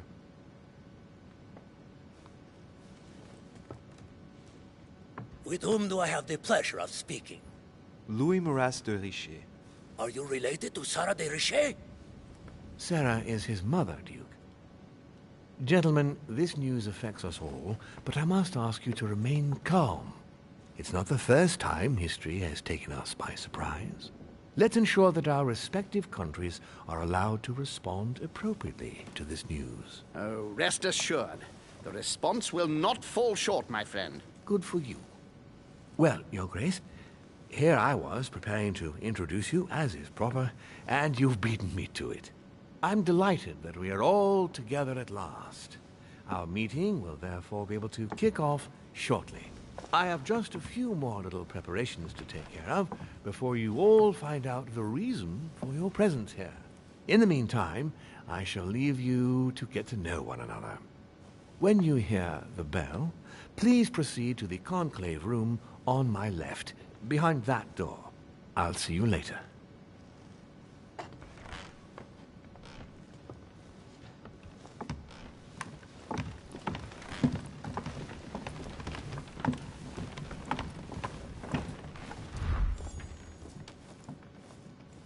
Could you spare a moment, please, sir? I'm glad you asked.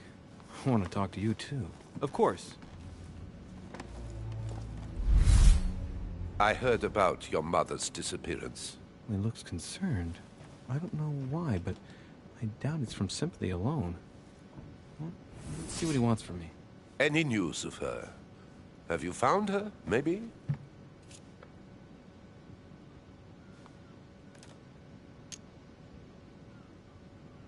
Why? Is there something you particularly wanted from her? No, not specially. My questions made him feel uneasy, but he's keeping his emotions under control. Your mother and I used to often speak together. I have rarely met someone so learned. To tell you the truth, I was about to make a deal with her. Did she tell you about our arrangement?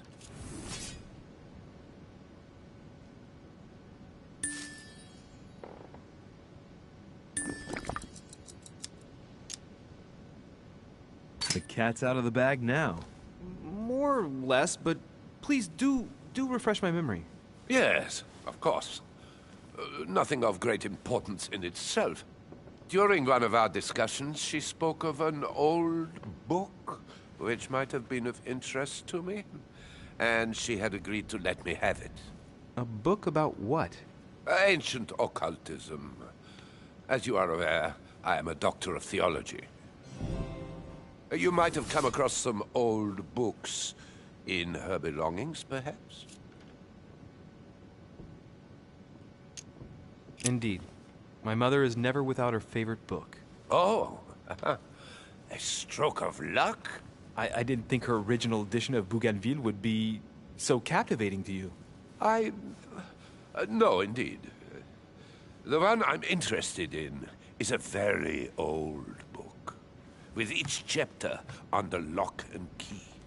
It has nothing to do with de Bougainville's book. Oh, right. I'm sorry, I don't know anything about that. Ah, well, too bad. You seem very upset. Is it so important to you, this book? Well, it's the search of a lifetime. What can I say? Every time I move closer to it, it seems to slip away at the last minute. I was very surprised to learn that your mother had it in her possession. I thought it was with a certain von Borchardt in Paris. Do you know him?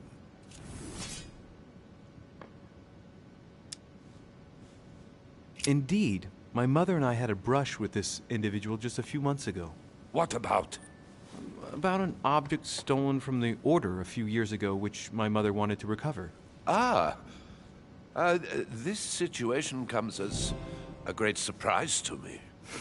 I got him now. I hope I've been able to satisfy your curiosity, Mr. von Wollner, and that you succeed in finding what you're looking for. Oh, and so do I. And now, what if you told me who you really are working for, instead of keeping up this pretense? I beg your pardon? We both know what you're looking for, von Wollner. You're the one who von Borchardt was planning to sell it to. For centuries, all those who have come into contact with the Al-Azif have bitterly regretted it, Monsieur de Richet. You are playing a dangerous game. Please know that I am working for someone who does not appreciate anyone poking around in his business. Let me guess.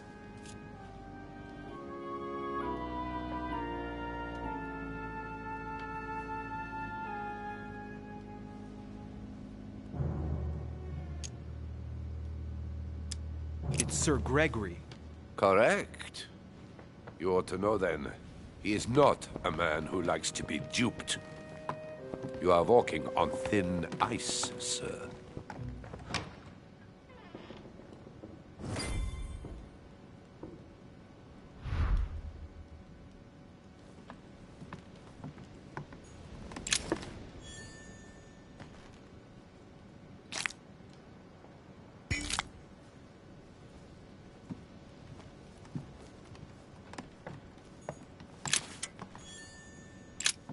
There's a pattern with 5 circles on this chest.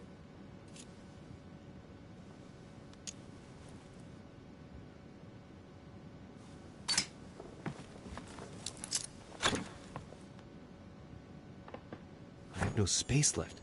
I'll retrieve it later.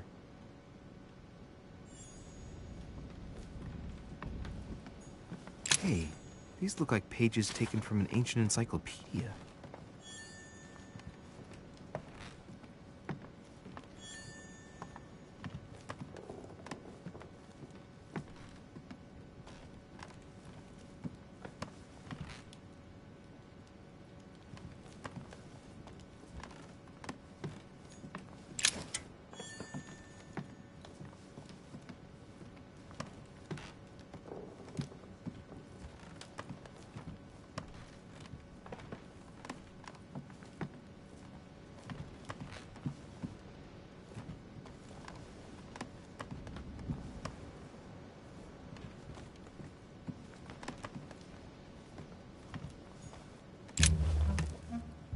Monsieur Bonaparte, may I speak with you a moment? May we?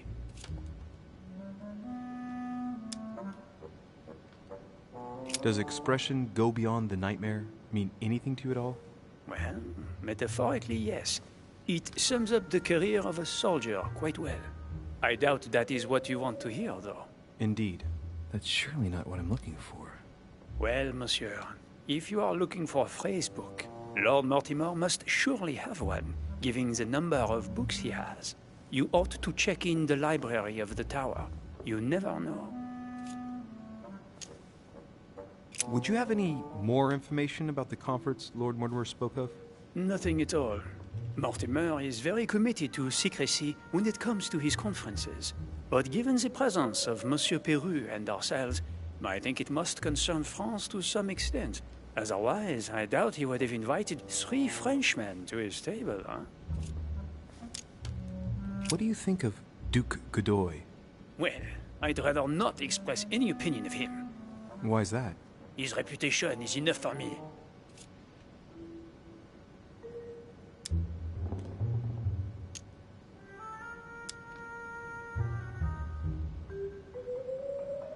Meaning?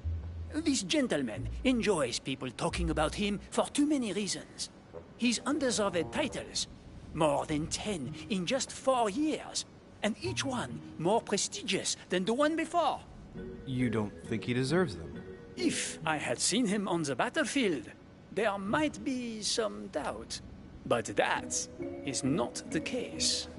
The Queen would rather not risk losing him, so she consoles him with awards and titles. So you don't have a very positive opinion? His coveting French Catalonia does not encourage me to have one. I understand your point of view. Well, I'll be leaving you now. Shall we meet up again later? Wait, monsieur. Any news of your mother? Unfortunately not, no.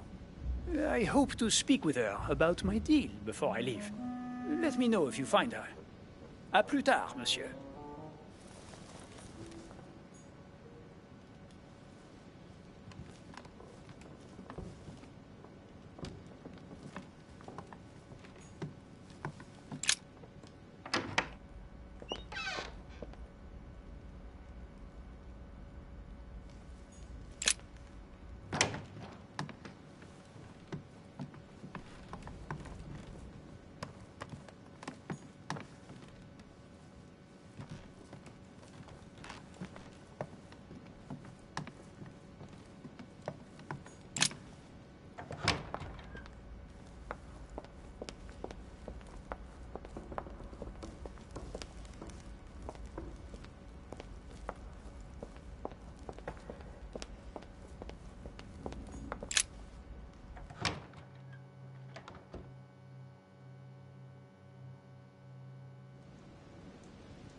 Circe turning Ulysses' companions back into humans.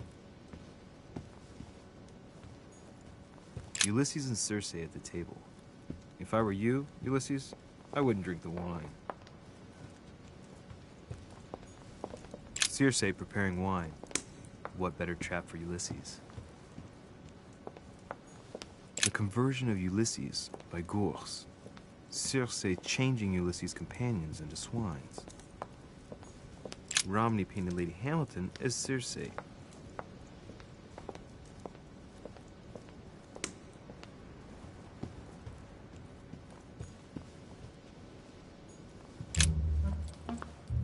Ah, Louis. Just the man. Good Lord. How did the king come to be executed? I would think that the order would have intervened.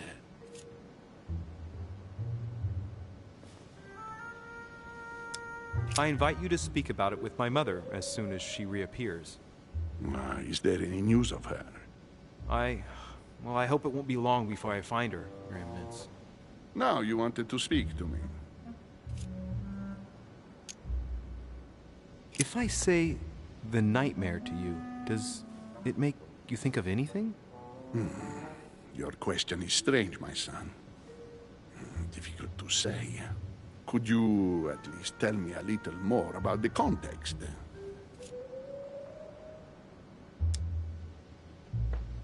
Think of a place and tell me the first thing that comes into your mind when I say the nightmare. Let me think. I'd say Lord Mortimer's favorite painting on the wall behind his desk. You know, that painting caused quite a stir when it was exhibited. It is titled The Nightmare, and it shows a woman lying down with a creature sitting on her, and in the background, a horse. I don't know if it will be of any help, but I can't think of anything else. You never know. Thank you for that, though, Your Eminence. I gotta go and see it just in case, though. I'm sure a man like you is in the circle of trust. Would you know what the conference that Lord Mortimer mentioned is going to be about? Not really, my son. Well, be it Lord Mortimer or Sir Gregory, we are never informed about the theme of the conference before it begins. I was wondering what to think of that Manuel Godoy. He is reputed to be a very ambitious character, at every level. But his faith is unwavering. He is a staunch defender of the church. You can believe me.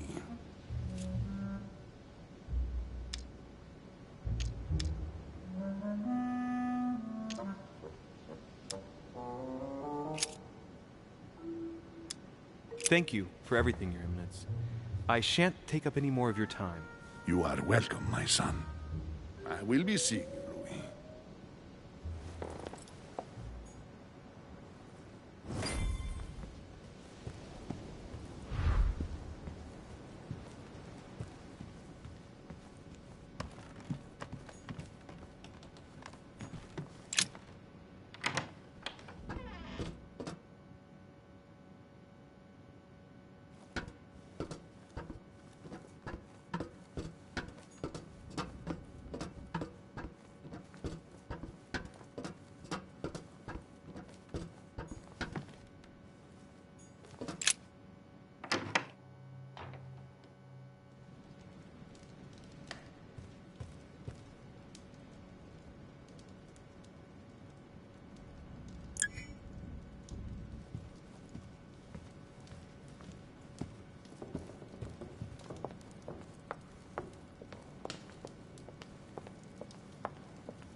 There's the alchemical symbol of the earth on the lid.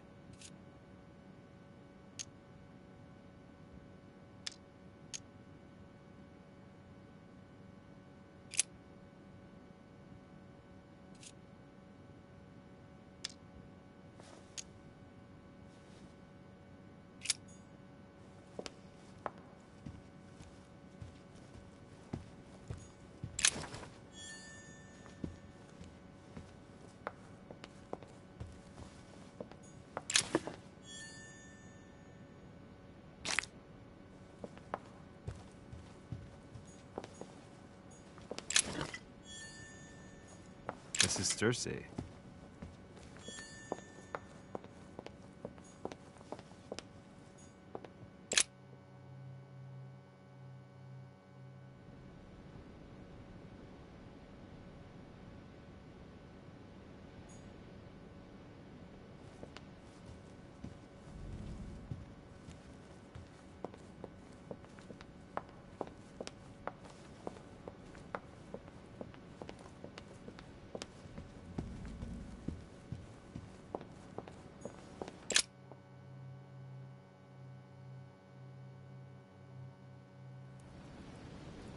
So, what did my mother mean by going beyond the nightmare?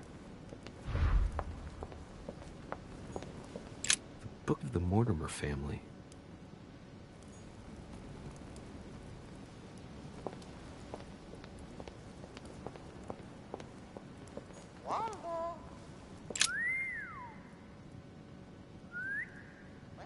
A family ancestor, apparently.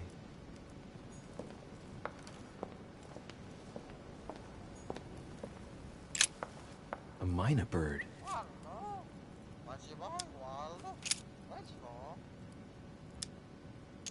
Sarah Deriche? Waldo, you know Sarah?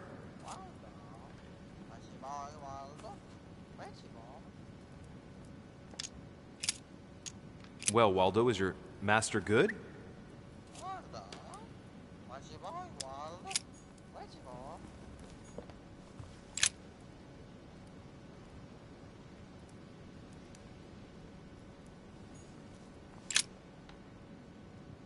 Let's take a closer look.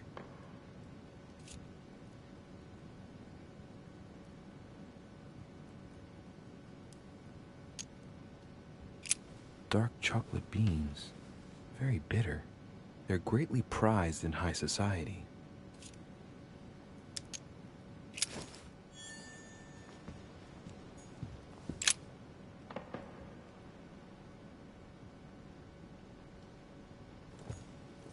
No, what have we got here? Well, it looks like a model of a lock. As if Mortimer is fond of complicating things sometimes. Well, I hope I never have to try and unlock it.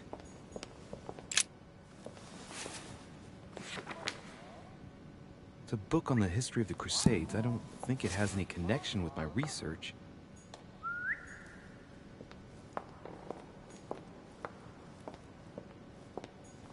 The Nightmare painted by Fuseli in 1781. Ah, this must be what my mother was talking about. Now just need to find out what she meant by go beyond. Hey, looks like it's mounted on rails on each side. It should lift up, I think. There must be a mechanism somewhere.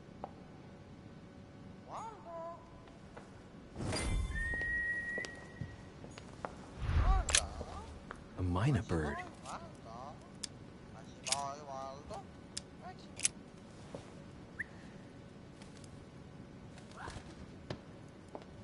Oh, what have I done? It looks like I've killed him.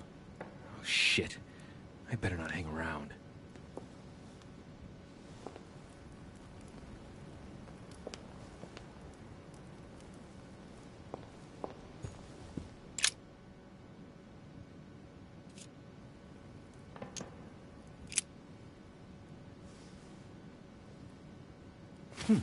Might come in handy.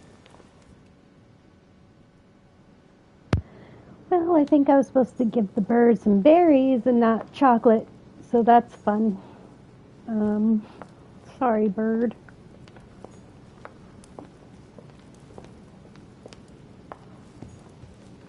No, what have we got here?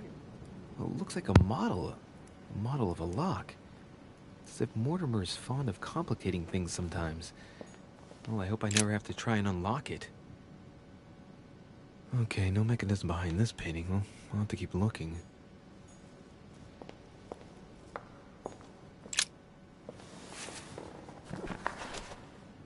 I don't think this book can help me.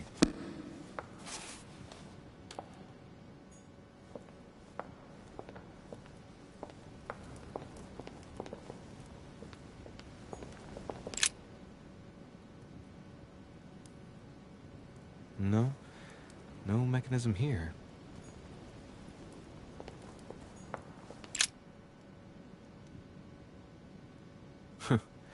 No mechanism here.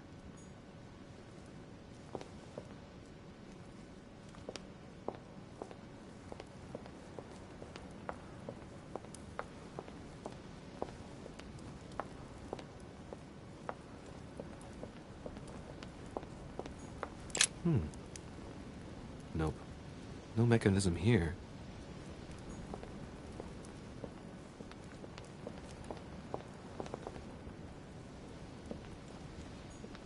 Dante's Purgatory. Why does your mind presume to flight when you're still like the imperfect grub, the worm before it's attained its final form? Charming.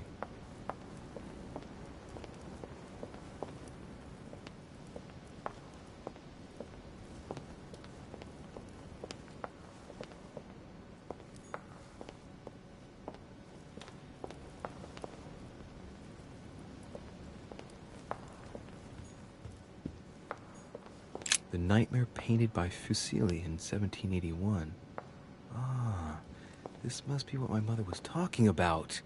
Now just need to find out what she meant by go beyond. Hey, looks like it's mounted on rails on each side. It should lift up, I think. There must be a mechanism somewhere.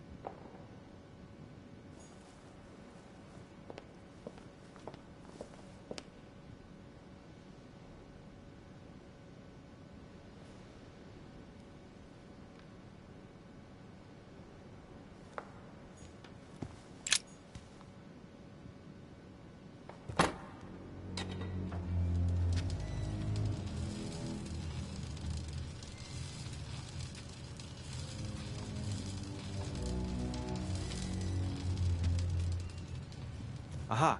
I found it. Oh, what on earth is this? A ring lock now? Great. That's all I needed.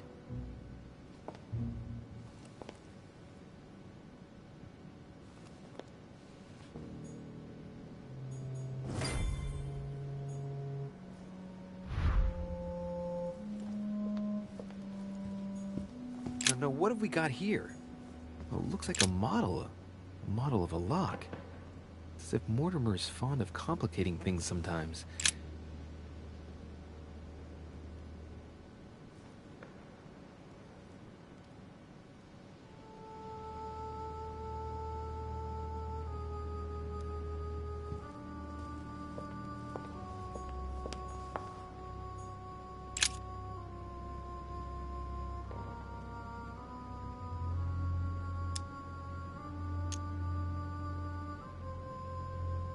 It's a complex mechanism. Looks like the third ring is a bit seized up. It gets stuck on number 9.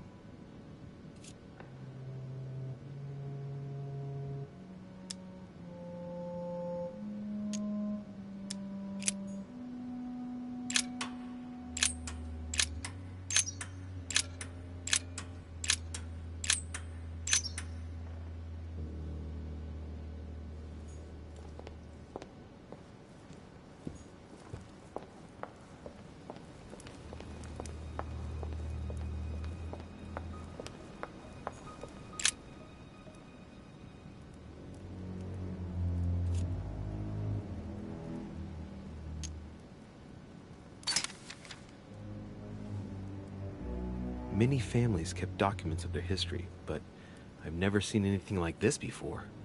Such regularity in writing them up through the generations for such a long time. First time I've ever seen that. Mortimer gives considerable importance to his origins. That's undeniable.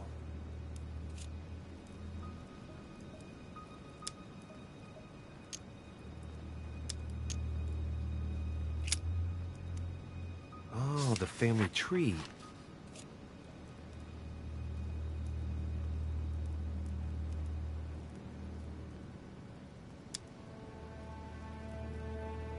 The first William Alexander Mortimer.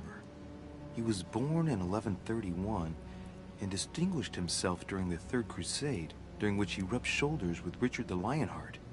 He showed outstanding bravery during the siege of Saint-Jean d'Acre. He died in 1211 in the country of Westford at the age of 80. What longevity. Nice.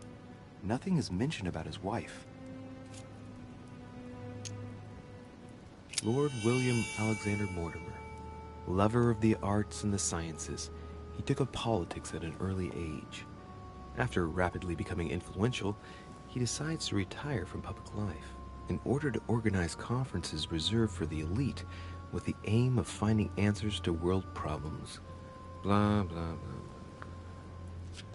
He's also an only son, and the book doesn't mention any known descendant.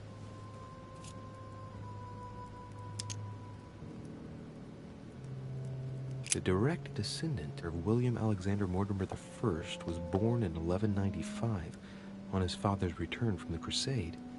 Only son, more discreet than his father, it states that he was widely traveled. He produced only one descendant, named William Michael Mortimer. He died in 1275. There's no chapter dedicated to his mother.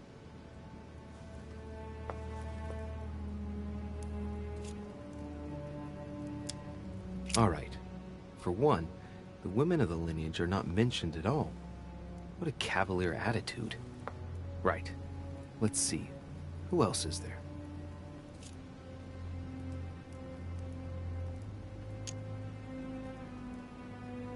Only son, a descendant with a singular name. He also took a wife and had only one child, named William again. Another at random. William Mortimer again. Only son, him too. Born in 1573 and died in 1665. The Mortimers lived to a ripe old age, that's for sure. Discreet again. The summary states that he was an excellent merchant, and that towards the end of his life, he entered politics?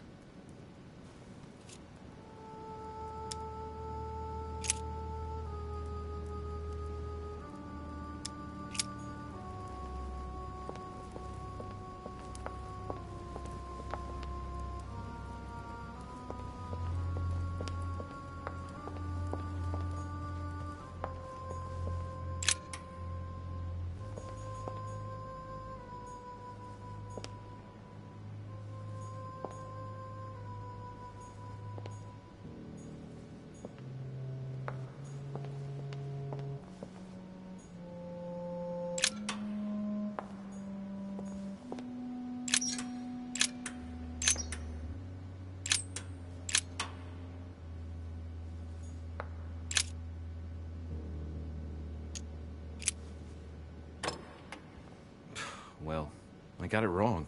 It doesn't matter.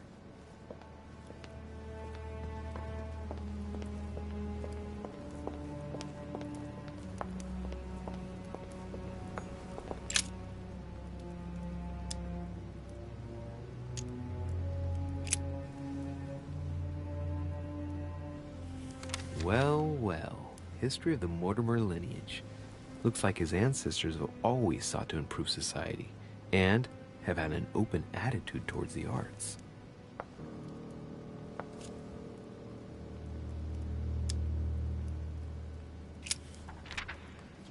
This seems to be the list of grants and sponsorships given by the Mortimer family.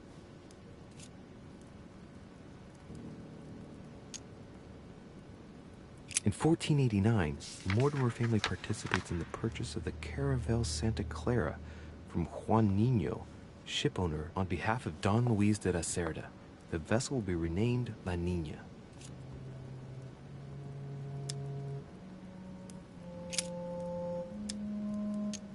In 1645, the Mortimer family allocated a pension to be passed down the generations to the Nérac family from Bordeaux, shipowners and refiners from father to son, a family known for their expeditions to Africa and America.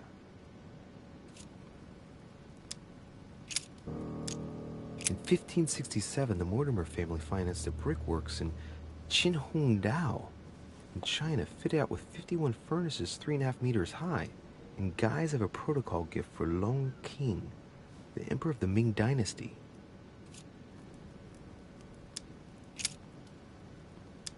From 1235 to 1280, the Mortimer family granted an annual pension to Albert the Great, Archbishop of Regensburg, in order to fund his research in the writing of De Mirabilibus Munci, books about the wonders of the world.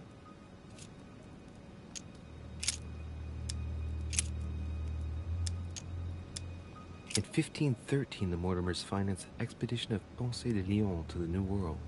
That was the expedition that resulted in the discovery of Florida, in fact.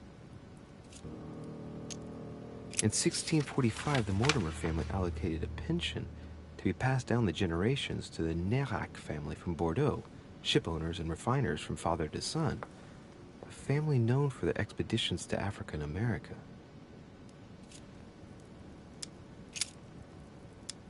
In 1567, the Mortimer family financed the brickworks in Qinhongdao in China, fitted out with 51 furnaces 3.5 meters high, in guise of a protocol gift for Long King, the emperor of the Ming Dynasty. From 1235 to 1280, the Mortimer family granted an annual pension to Albert the Great, Archbishop of Regensburg, in order to fund his research in the writing of De Mirabilibus Munci, books about the wonders of the world.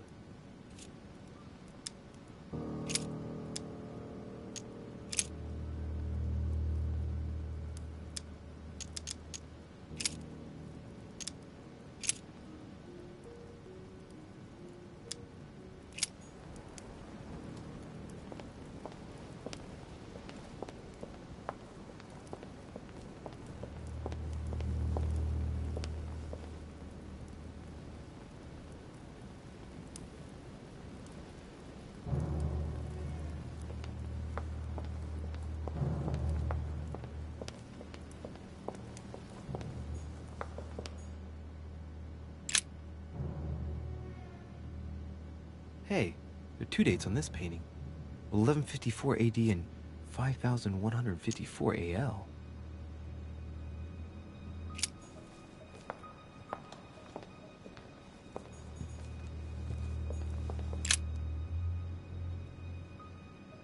A painting depicting the Third Crusade. It's titled Winter Before the Fall of Saint-Jean d'Acre.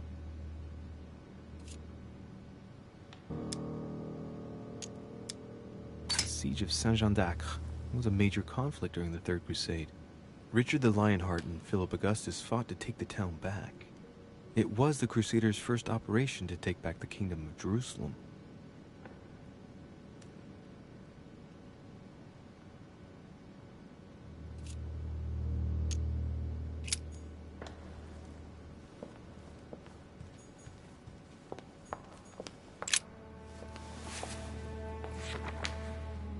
History of the First Crusades by Pierre Amédée de la Salle.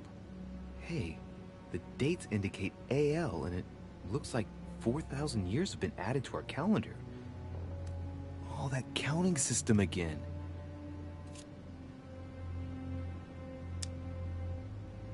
The famous call of Pope Urban II. 20 years after the capture of Jerusalem from the Arabs by the Turks, Urban II convened the council. He promises a plenary indulgence to Christians who go and get Jerusalem back from the Turks. The result, the Jewish community on the road to Jerusalem found itself persecuted for no reason. 12,000 Jews would perish, not to mention the massacre of Ma'ara, where acts of cannibalism by Frankish crusaders were reported. I know, Or even right, the capture of Kenny? Jerusalem, Don't where give chocolate to approximately 30,000 birds. were left dead. It signaled the beginning of centuries of wars of religion.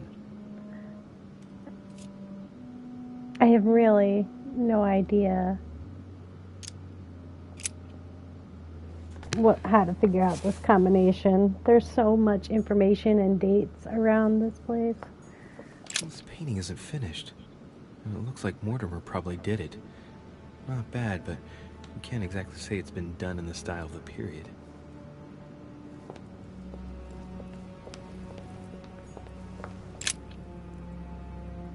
Coup de Lance by Paul Rubens.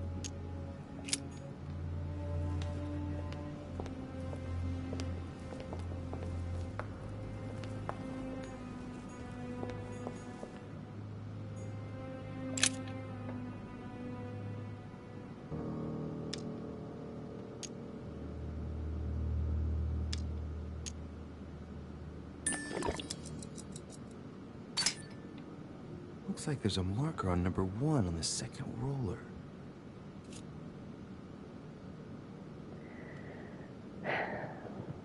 Okay. So, The 1 and 9 in the middle are correct.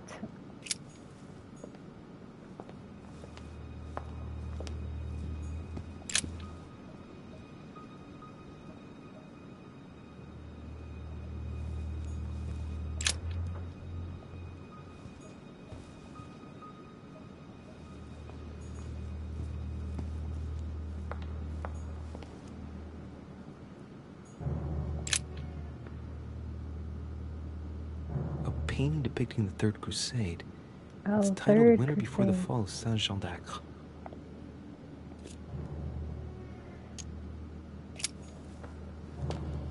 Okay.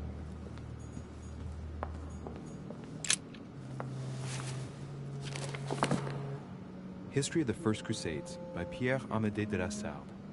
Hey, the dates indicate AL, and it looks like 4,000 years have been added to our calendar.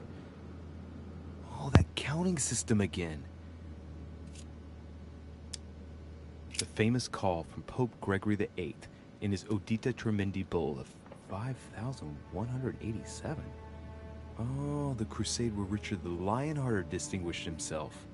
It states the first sea blockade of Saint-Jean d'Acre was broken in the 12th month of 5,190 AL, whereas the siege had been going on for 2 years.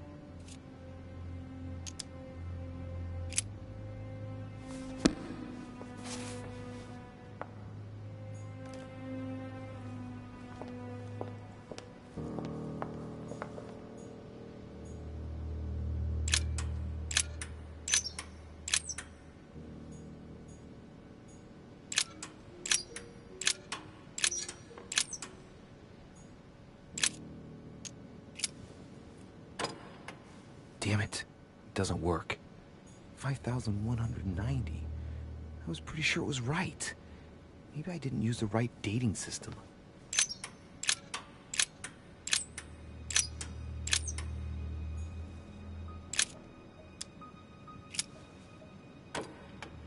Doesn't work, damn it. I really thought I was close.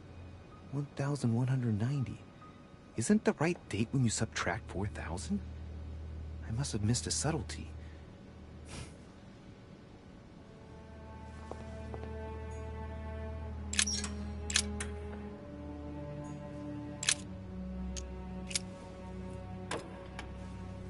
Well, I got it wrong.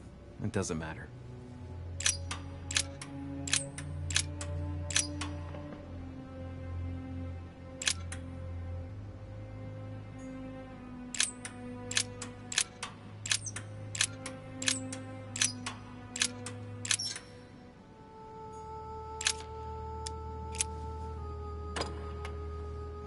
Well, I got it wrong. It doesn't matter.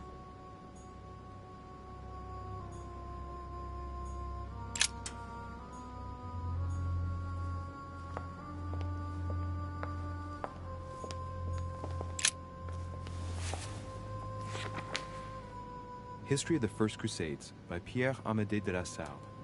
Hey, the dates indicate AL, and it looks I'm like trying to understand 4,000 years too. have been added to our calendar. I have to come up with this code for this Counting lock. system again.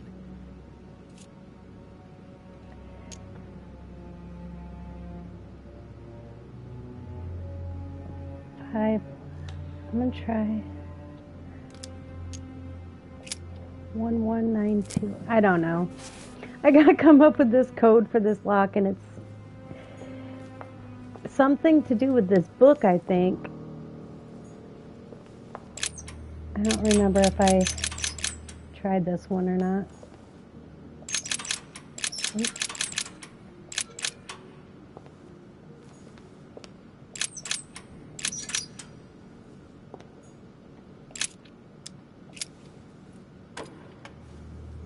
Well, I got it wrong.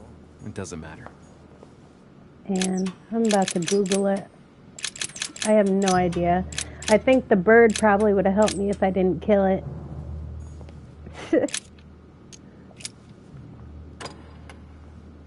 Well, I got it wrong. It doesn't matter. Yeah, I'm gonna Google it. I have no idea. Man, I have no idea. I've checked all over this place. I really don't know what the answer is. So I'm going to check the council.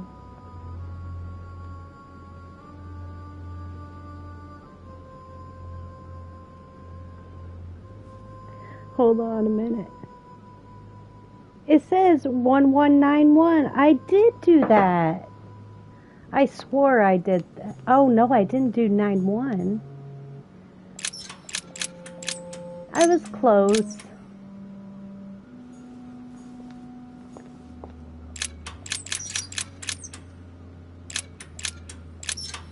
I was off by a year.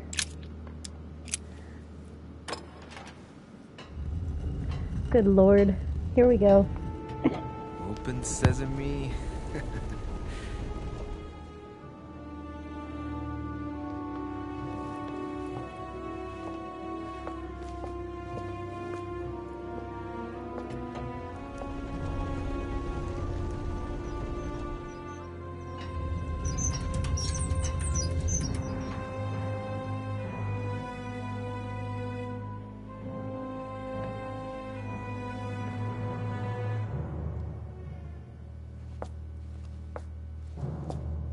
Let's see what you've been hiding, Lord Murderer.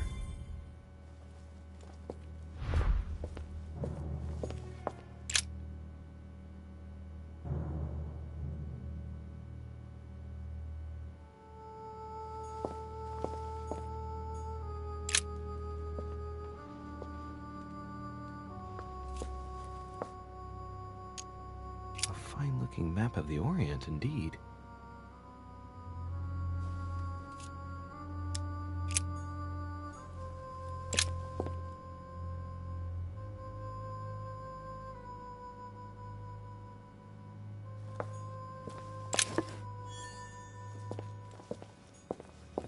Locked.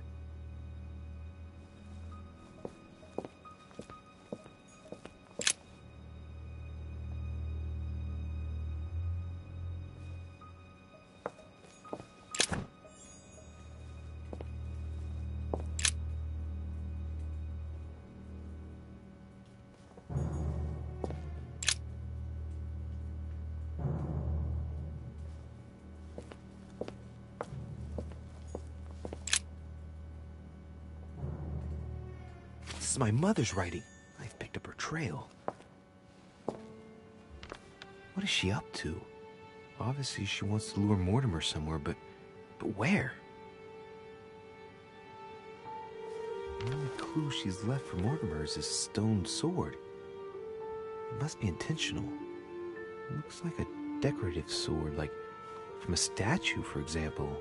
And judging by the state of it, I'm guessing it's been left outside for a long time. I have absolutely got to find out where it came from.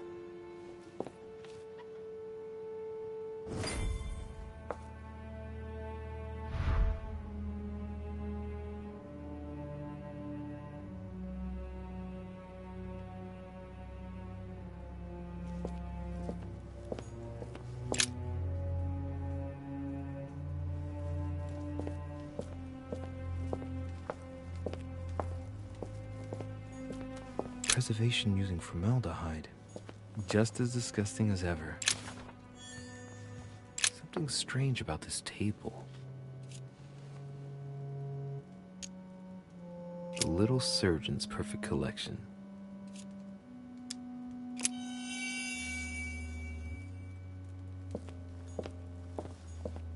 These are feathers. Pigeon, probably. Looks like obsidian or onyx. It must weigh a ton.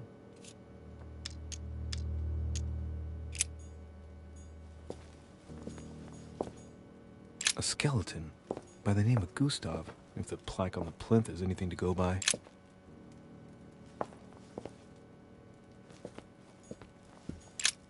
Look, a pack of tarot cards. Has he been reading the cards? Mortimer? That would surprise me.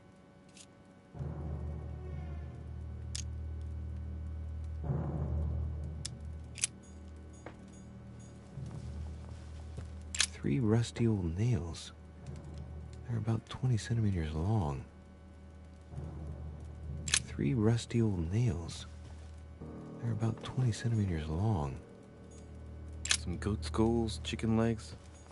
Now we all know what that's for. I'm a little surprised at Mortimer. I didn't seem as the type to be organizing little pagan parties, invoking occult powers, and dancing naked under the full moon.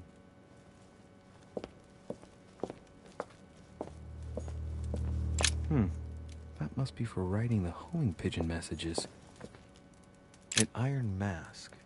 I wonder who it's for.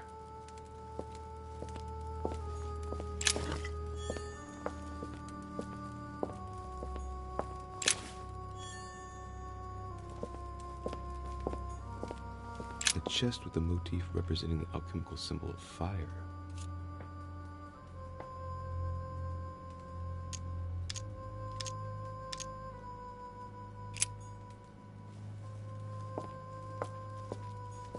Great. Honey. A table of alchemical elements. So, Lord Mortimer also studies alchemy? It seems like he's interested in everything. Am I seeing things, or is that an actual von Leeuwenhoek microscope? Incredible. Mortimer really is at the cutting edge of science. Even at the Order, it took us ages to get one of those.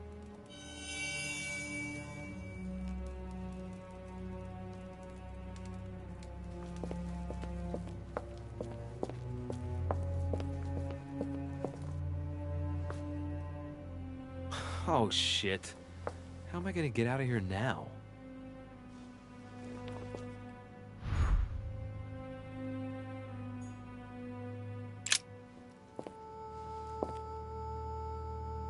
This looks like the same mechanism as the one on the other side. Well, no kidding.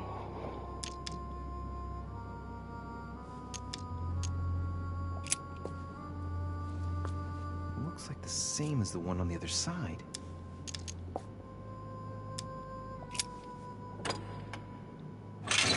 Whoa, whoa.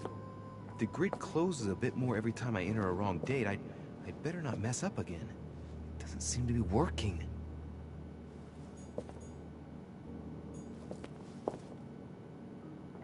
I wonder if I just have to do it opposite what I did on the other side, but I don't know what number's on the opposite.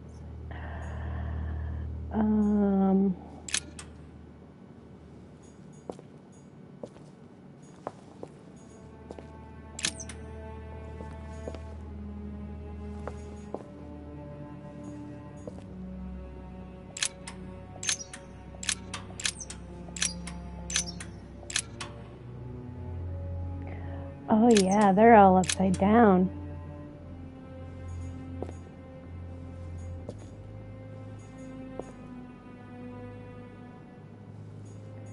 So if it, what would be on the other side of 9?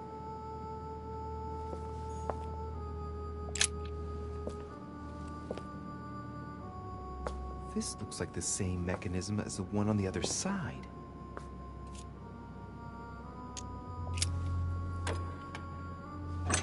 Nope. Nope. Oh, damn.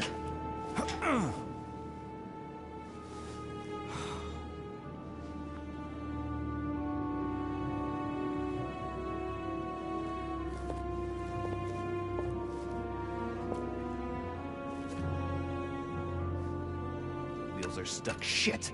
I'm cornered like a rat.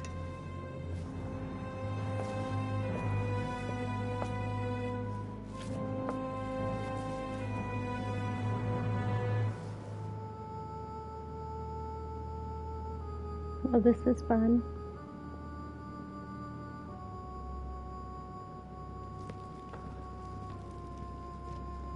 Someone's coming.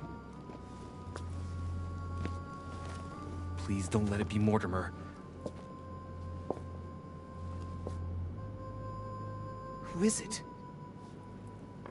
Deliberately avoiding me. 4 years ago, I was his favorite. But nowadays, I have to ask for an audience with his lordship. Damn it! It's Peru. Monsieur Peru! It's Mr. Deriche. I'm sort of trapped behind this painting. What are you playing at, goddammit? Help me out up here, please. How can I open it? There's a pedal under Lord Mortimer's desk. Can you see it? There's no... Hang on. Yes. Good. Now press it. Yeah. Done. You should see something resembling a frame with numbers. Yes? You have to turn them to set the combination. 1191.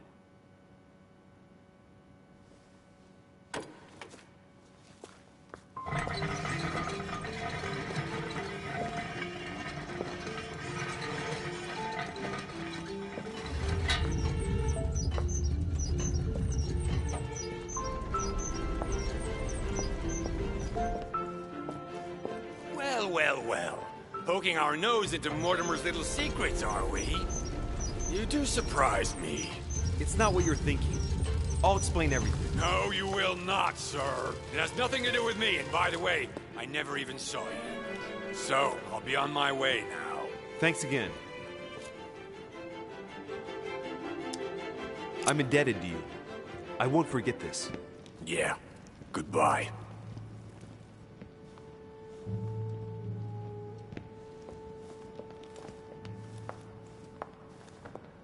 I've wasted enough time. I better get moving if I want to find my mother.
This note is about a meeting with Lord Mortimer.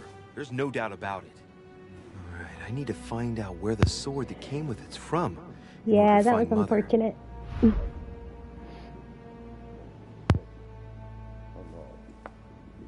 You're joking, I hope. Don't tell me you've done that. Really? How do you expect me to guess? Oh, for God's sake, just ask them. We must absolutely inform Sir Gregory. How long has he been trying to collect all the spears? I must have brought him the first one 20-odd years ago. Do you know if he has managed to get the original? Well, in any case, he's got all the ones we had at the Vatican. He made me replace them with copies. But I don't understand your reaction. I'm sure it is nothing serious. I can see very well you do not understand. You have done nothing less than sign our death warrants, and still you don't understand. Someone is listening. What? Monsieur de Richet, why not join us rather than find yourself eavesdropping? Well, I didn't want to interrupt you. I'm sorry. Of course you didn't. So, my son, what can we do for you?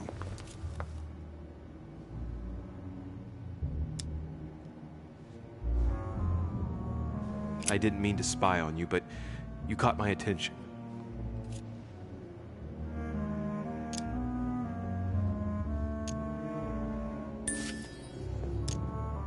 Have you brought spears as well, then? What? Did Mortimer ask you to bring him holy spears too? Yes, but I thought I was the only one. How many of them have you brought, then? 18 in all. Any relic even remotely to do with them, in fact. 18 spears? How many of them exist in all? No one knows. Especially as there is only one authentic one, of course. That all adds to the mystery, don't you think? Well, please leave us, monsieur. His Eminence and I wish to finish our discussion alone.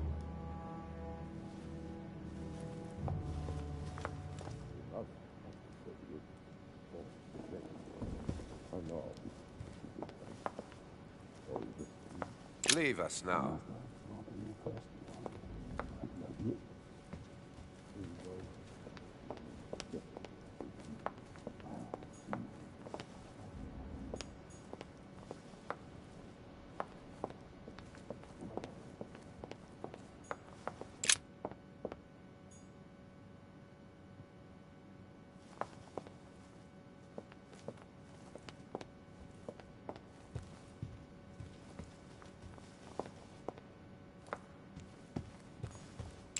I am sorry, sir, but the conference room is under preparation and is consequently inaccessible to guests. Could you perhaps help me? What can I do for you, sir? Where did this sword come from? From the garden, sir. That sword belongs to one of the statues in the garden. Thank you very much. Don't mention it, sir.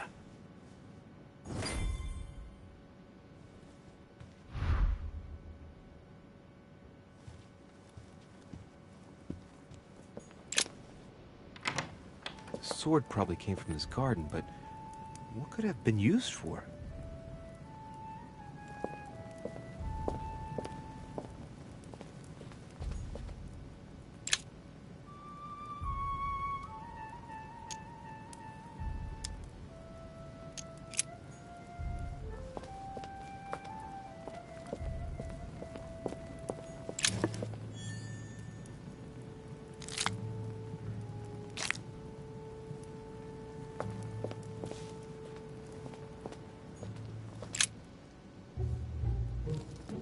You again?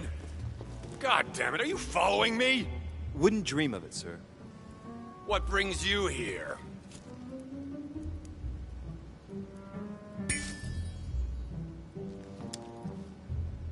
To tell the truth, I was wondering the same thing about you.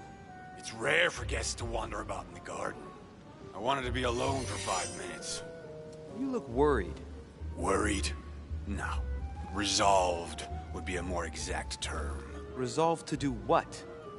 What's the point in answering? You wouldn't believe me anyway. I'll be leaving now because whatever it is you're up to, I do not want to know.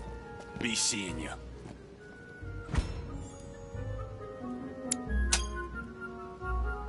Tell me, aren't you even curious? Curiosity killed a cat, Monsieur de Richet. I admit, I may have judged you wrongly.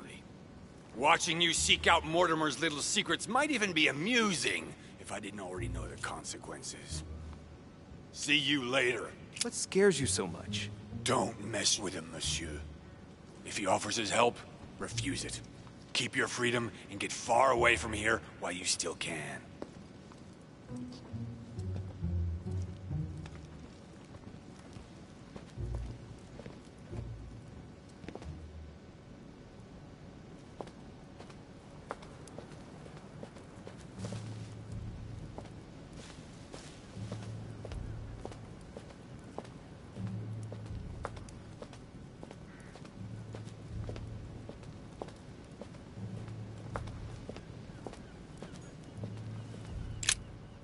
Ariadne. In Greek mythology, she helped Theseus get through the labyrinth. Looks like there's a crack in the region of the heart.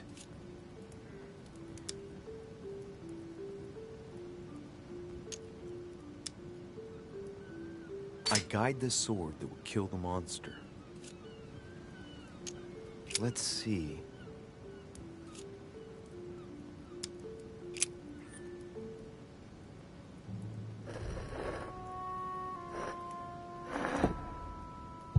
What's going to happen if I've got it wrong?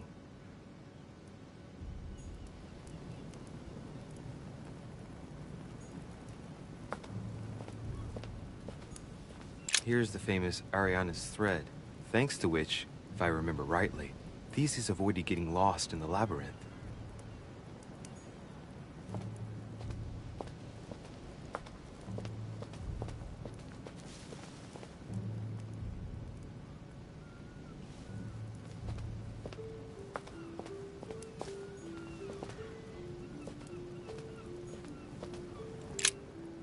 Ariadne. I'll try something else.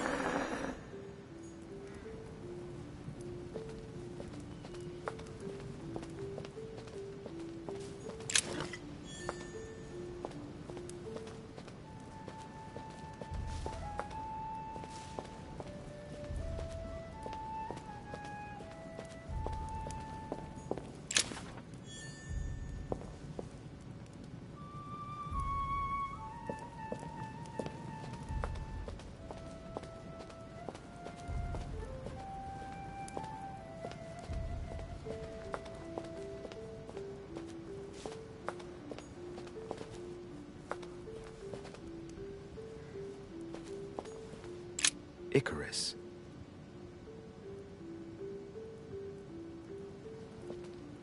The son of Daedalus and Nocrate. Impossible to mistake him with those wings. After flying too close to the sun, they came unstuck and he fell to his death.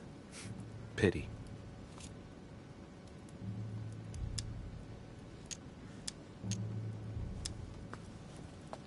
Well, let's keep going.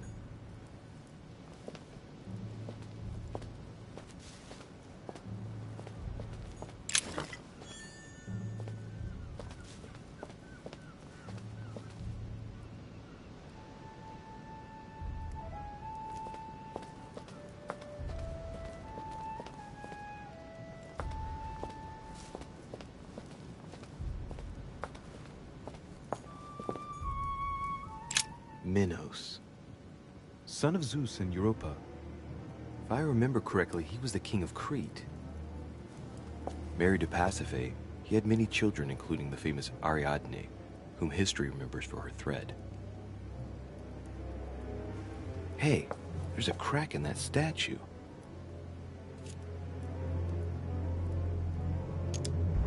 The crack is in the region of the heart.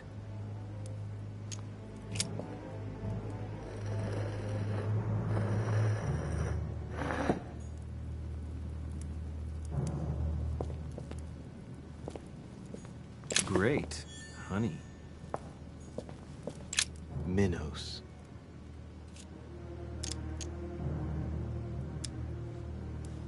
His gesture sealed his fate.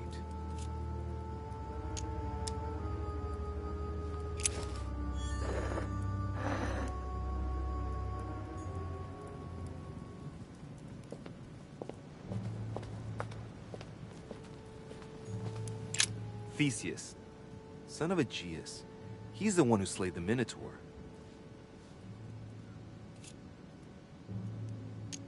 Looks like a crack has been made on his torso.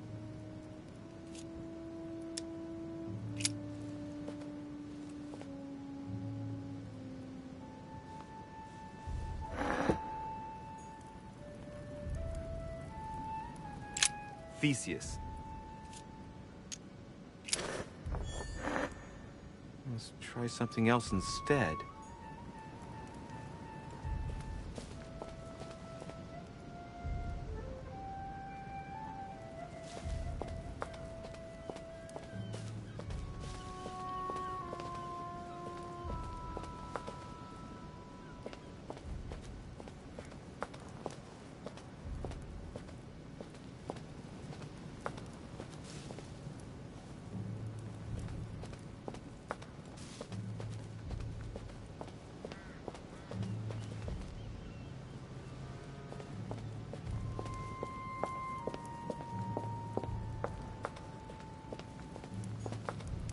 Daedalus. He's the architect of the labyrinth, and if I'm not mistaken, he's also the father of Icarus.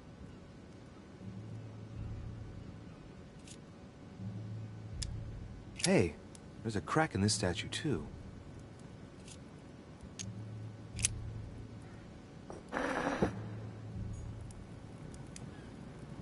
Daedalus.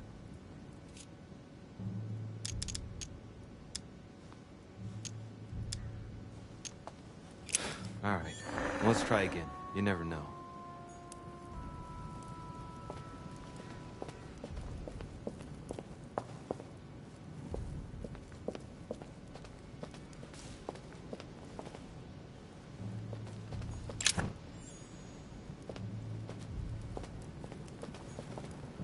Pasiphae, daughter of Perseus and sister of Circe. She married Minos and became the queen of Crete.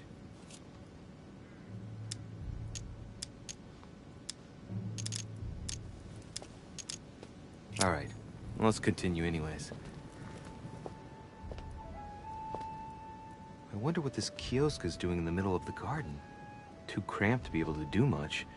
Well, there must be something going on there. What is that? It's like a sort of opening mechanism.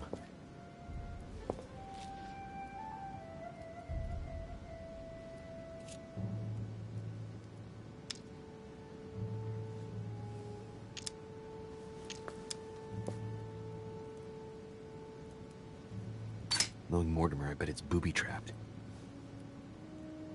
There's a little hole at the fingers. I'm pretty sure if I get it wrong, I'll get pricked. Damn you, Mortimer. Reminds me of traps I studied in Egyptian tombs.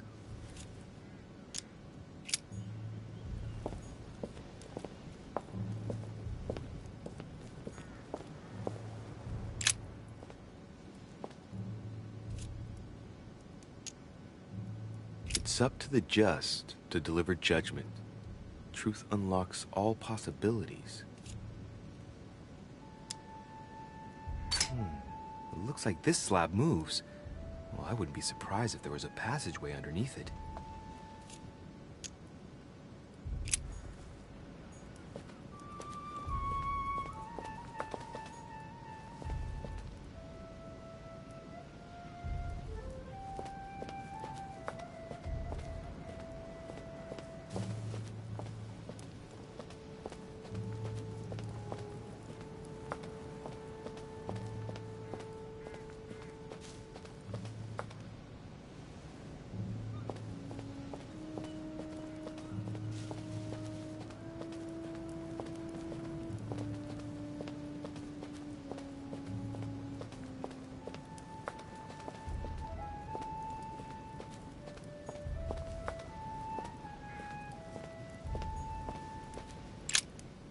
Ariadne.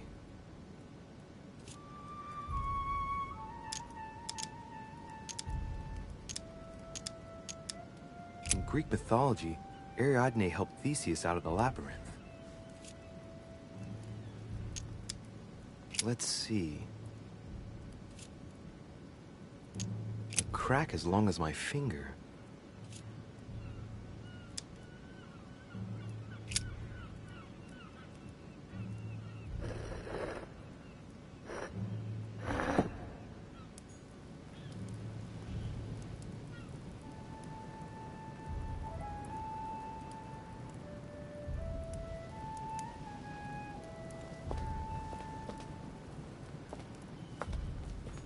Here's the famous Ariadne's thread, thanks to which, if I remember rightly, Theseus avoided getting lost in the labyrinth.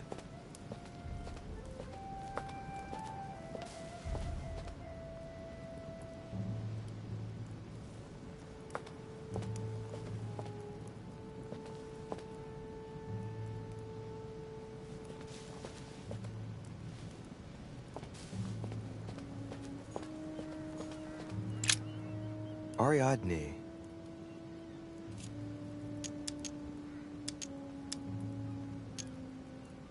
Try something else.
Icarus.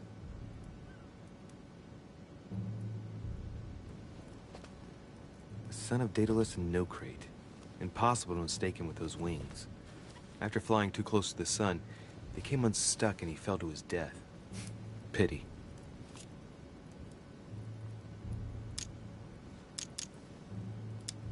Well, let's keep going.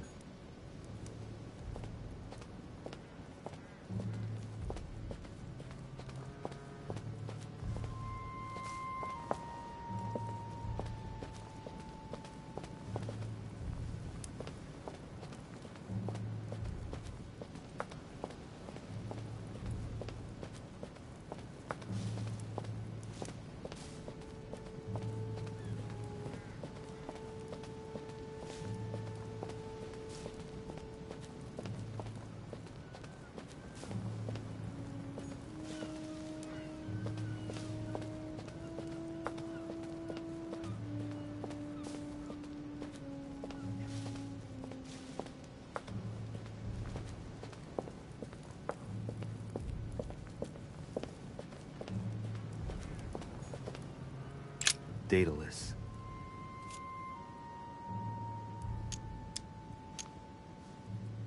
If I remember rightly, he's the one who built the labyrinth for Minos.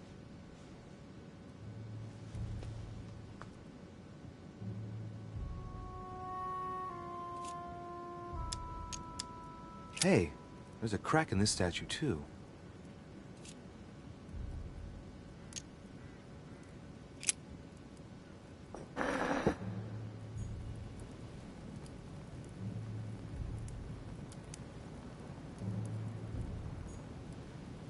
Daedalus.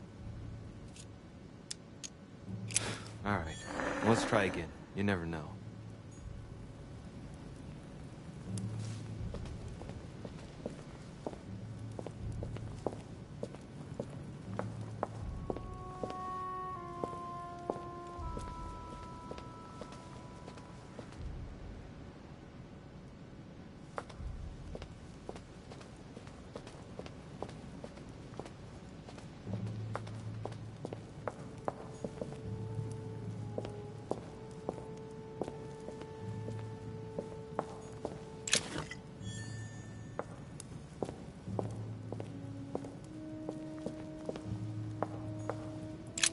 Asterion. It is rare to see him like this.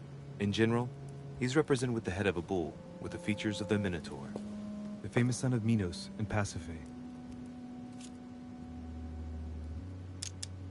This statue has a crack in it. Right. We'll soon see.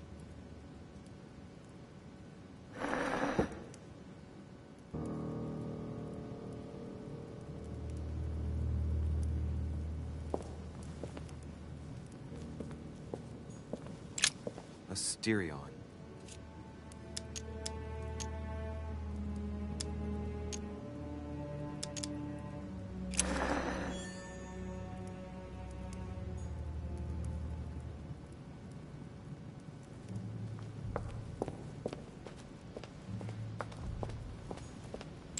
Theseus. I wonder if Mother managed to solve this enigma. Minos.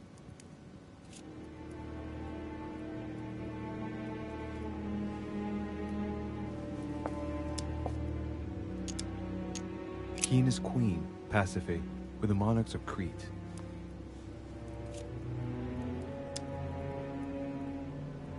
His gesture sealed his fate. The crack is in the region of the heart.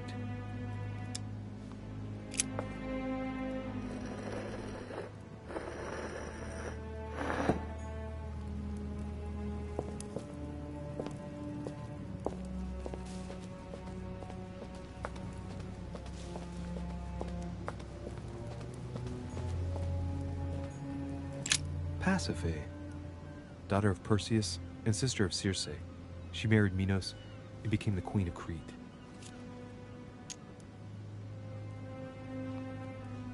She has no cracks. For once justice is done. She won't pay for the errors of the others. Alright, well, let's continue anyways.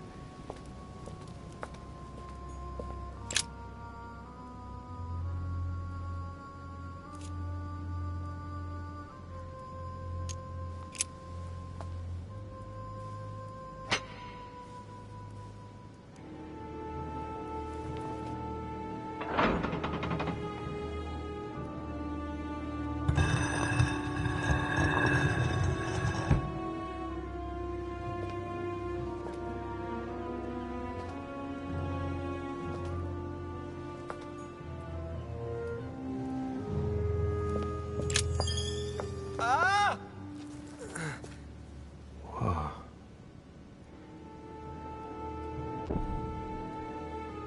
Again?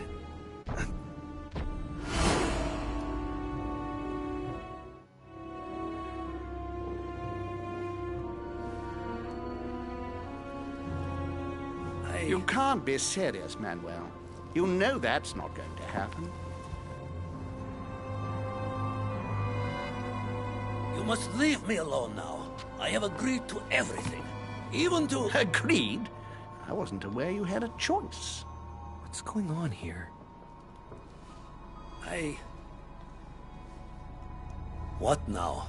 What else must I do to win back my freedom? Obey me. Now get out!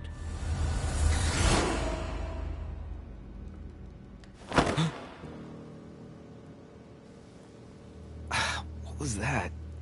That's the third time in 3 days.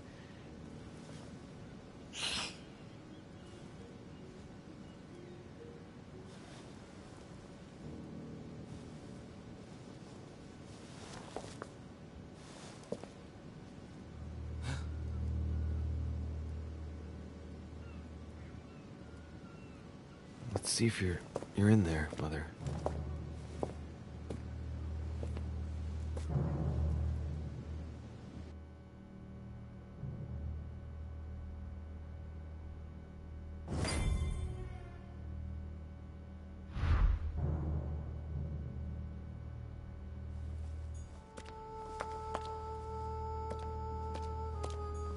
Amber.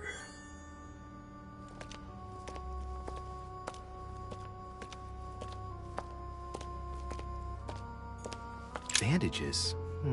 Someone's been patching themselves up. Looks like my mother took advantage of being in hiding to change her bandages, huh? This is silk. She must have used her own clothes.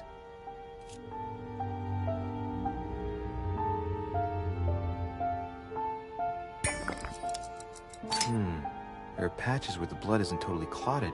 That's a good sign, right? She changed them recently, which proves she's still looking after herself and still believes in her chances. Well, I'd love to tell her to keep hanging in there.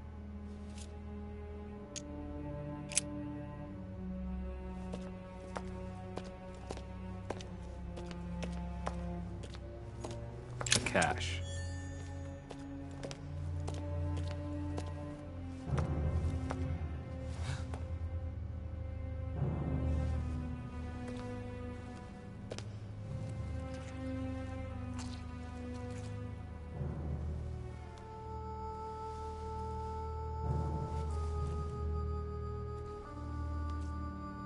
Damn it, Mother. Now what's happened?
Okay, so that's it for part 2. Gonna end this broadcast and probably pick up with part 3 in a little bit. So stay tuned for my next live, or if you're watching this later on, then yeah, just head over to the next one. Alright, bye!